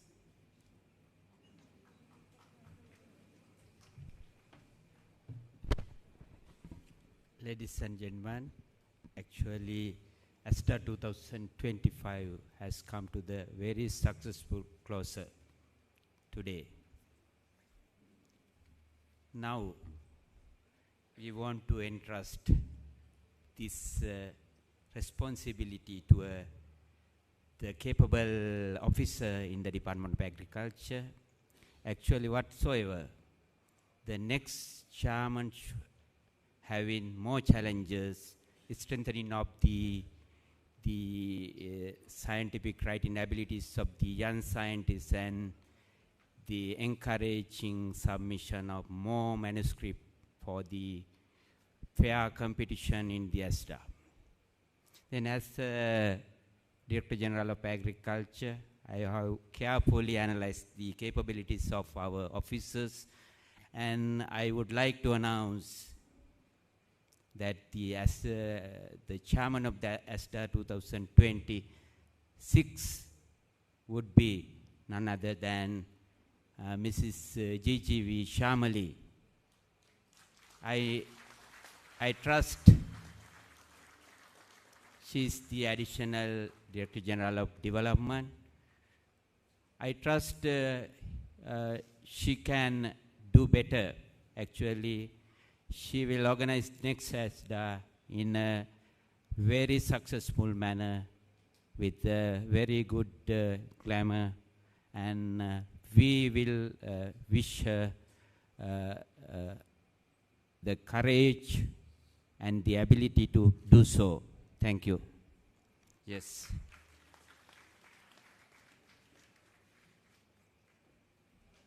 Thank you, Doctor. I now invite Ms. G.G.V. Shamali, nominated as the chairman of Asda 2026, to address the gathering.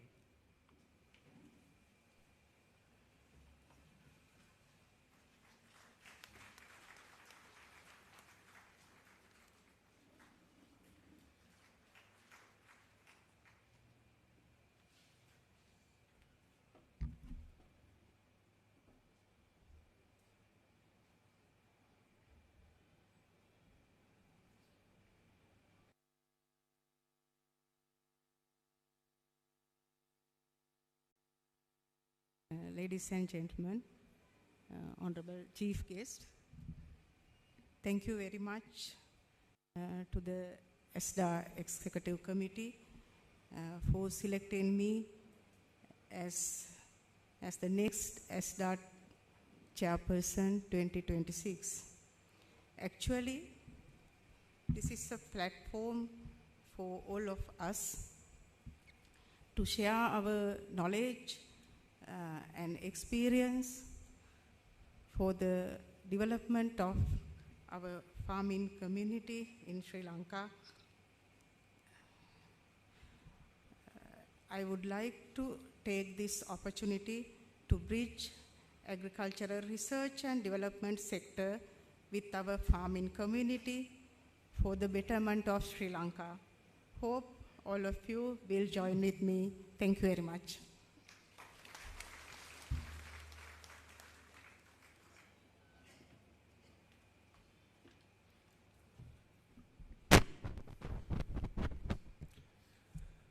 Thank you very much.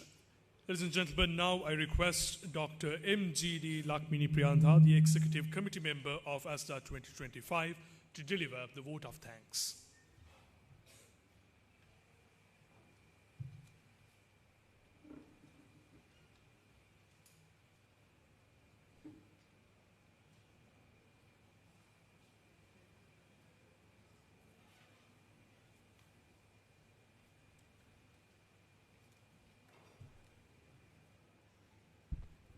Good evening to all, distinguished guests, dear sir, madam, ladies and gentlemen, and my dear colleagues. This year's Asda is truly a special occasion since its inception in 1999. The roles of the Director General and Chairman have traditionally been held by two eminent personals. However, this year is unique. Both roles are held by one very special person. He is Dr. W.A.R.T. Wickramarachchi, Director General of Agriculture. So, as a member of the Executive Committee, I am deeply honored to propose the vote of thanks on this memorable occasion. First, let me extend my heartfelt appreciation to the Deputy Minister, Agriculture and Livestock, Honorable Mr. Namal Karunaratne, and Deputy Minister, Land and Irrigation, Honorable Dr. Susil Ranasinghe, for gracing this event. Your inspiring words, filled with vision and encouragement, have added great value and glamour to today's proceedings. We are also grateful to Mr. D.P. Wickramasinghe, Secretary to the Ministry of Agriculture, Livestock, Land and Irrigation, for being with us today, and sir, for your continuous guidance and wise counseling throughout the period. DG sir, at this moment, I wish to set aside your role as chairman for a while, and instead express our sincere gratitude to Dr. Wickramarachchi for his dedicated service as the Director General of Agriculture, whose commitment and timely decision entered the smooth functioning of Asda 2025. The Executive Committee of Asda 2025 extends its heartfelt appreciation to Dr. Jiro Aikawa for graciously accepting our invitation to deliver the keynote address at this ceremonial session. His valuable insights, knowledge, and vision for the future have greatly enriched the symposium. A special word of thanks is due to our Editor-in-Chief, Professor T. Sivananda, for his tireless and diligent efforts in ensuring that all scientific papers presented at the symposium met the highest standards. Fondly known to us, Siva sir, he has been both a mentor and a friend, and his unmatched contribution has been truly instrumental to the success of Asda 2025. We also extend our heartfelt gratitude to the team of nearly 65 reviewers, session chairs, and panel of judges comprising retired eminent scientists, distinguished members of the university academia, and scientists from other line institutes whose meticulous work and commitment ensured the technical excellence of this symposium. Without your invaluable contribution, Asda 2025 could not have reached this level of success. We wish to place on record our sincere appreciation to all invitees, including senior officials, additional secretaries, director generals, chairmen, university academia, and all officers from the Ministry of Agriculture, other line ministries, departments, and institutes, who also extend our gratitude to the officers of the Department of Agriculture, retired eminent scientists whose immense service continues to bring pride to the DOA and the agriculture sector, members of the university academia, private sector participants, and development partners. Your presence, invaluable support, and assistance with logistics and coordination have been instrumental to the success of this event. We also extend our sincere appreciation to all scientists who have shared their valuable work as a scientific journal article, and to all who continue to support the mission of the Department of Agriculture in advancing innovation towards a sustainable and resilient agriculture future.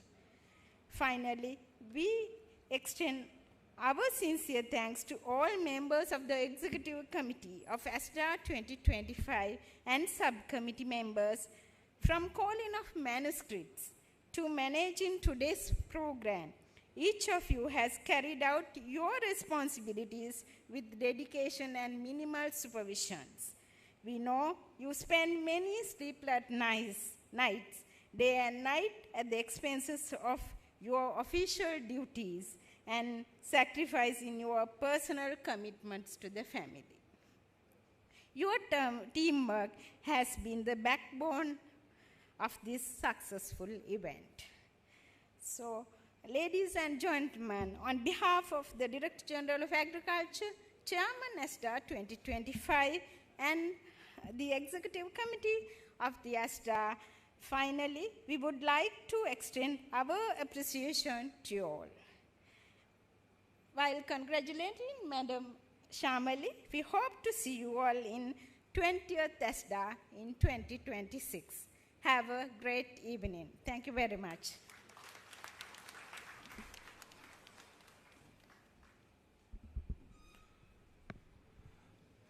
Ladies and gentlemen, as we conclude today's symposium, let us leave with a renowned purpose, inspired by the innovations that we shared, guided by the challenges that we have overcome, and united by the vision of a stronger, more resilient agriculture for Sri Lanka. Together with the Department of Agriculture and the stakeholders present here today, may we continue to sow the seeds of progress for generations to come.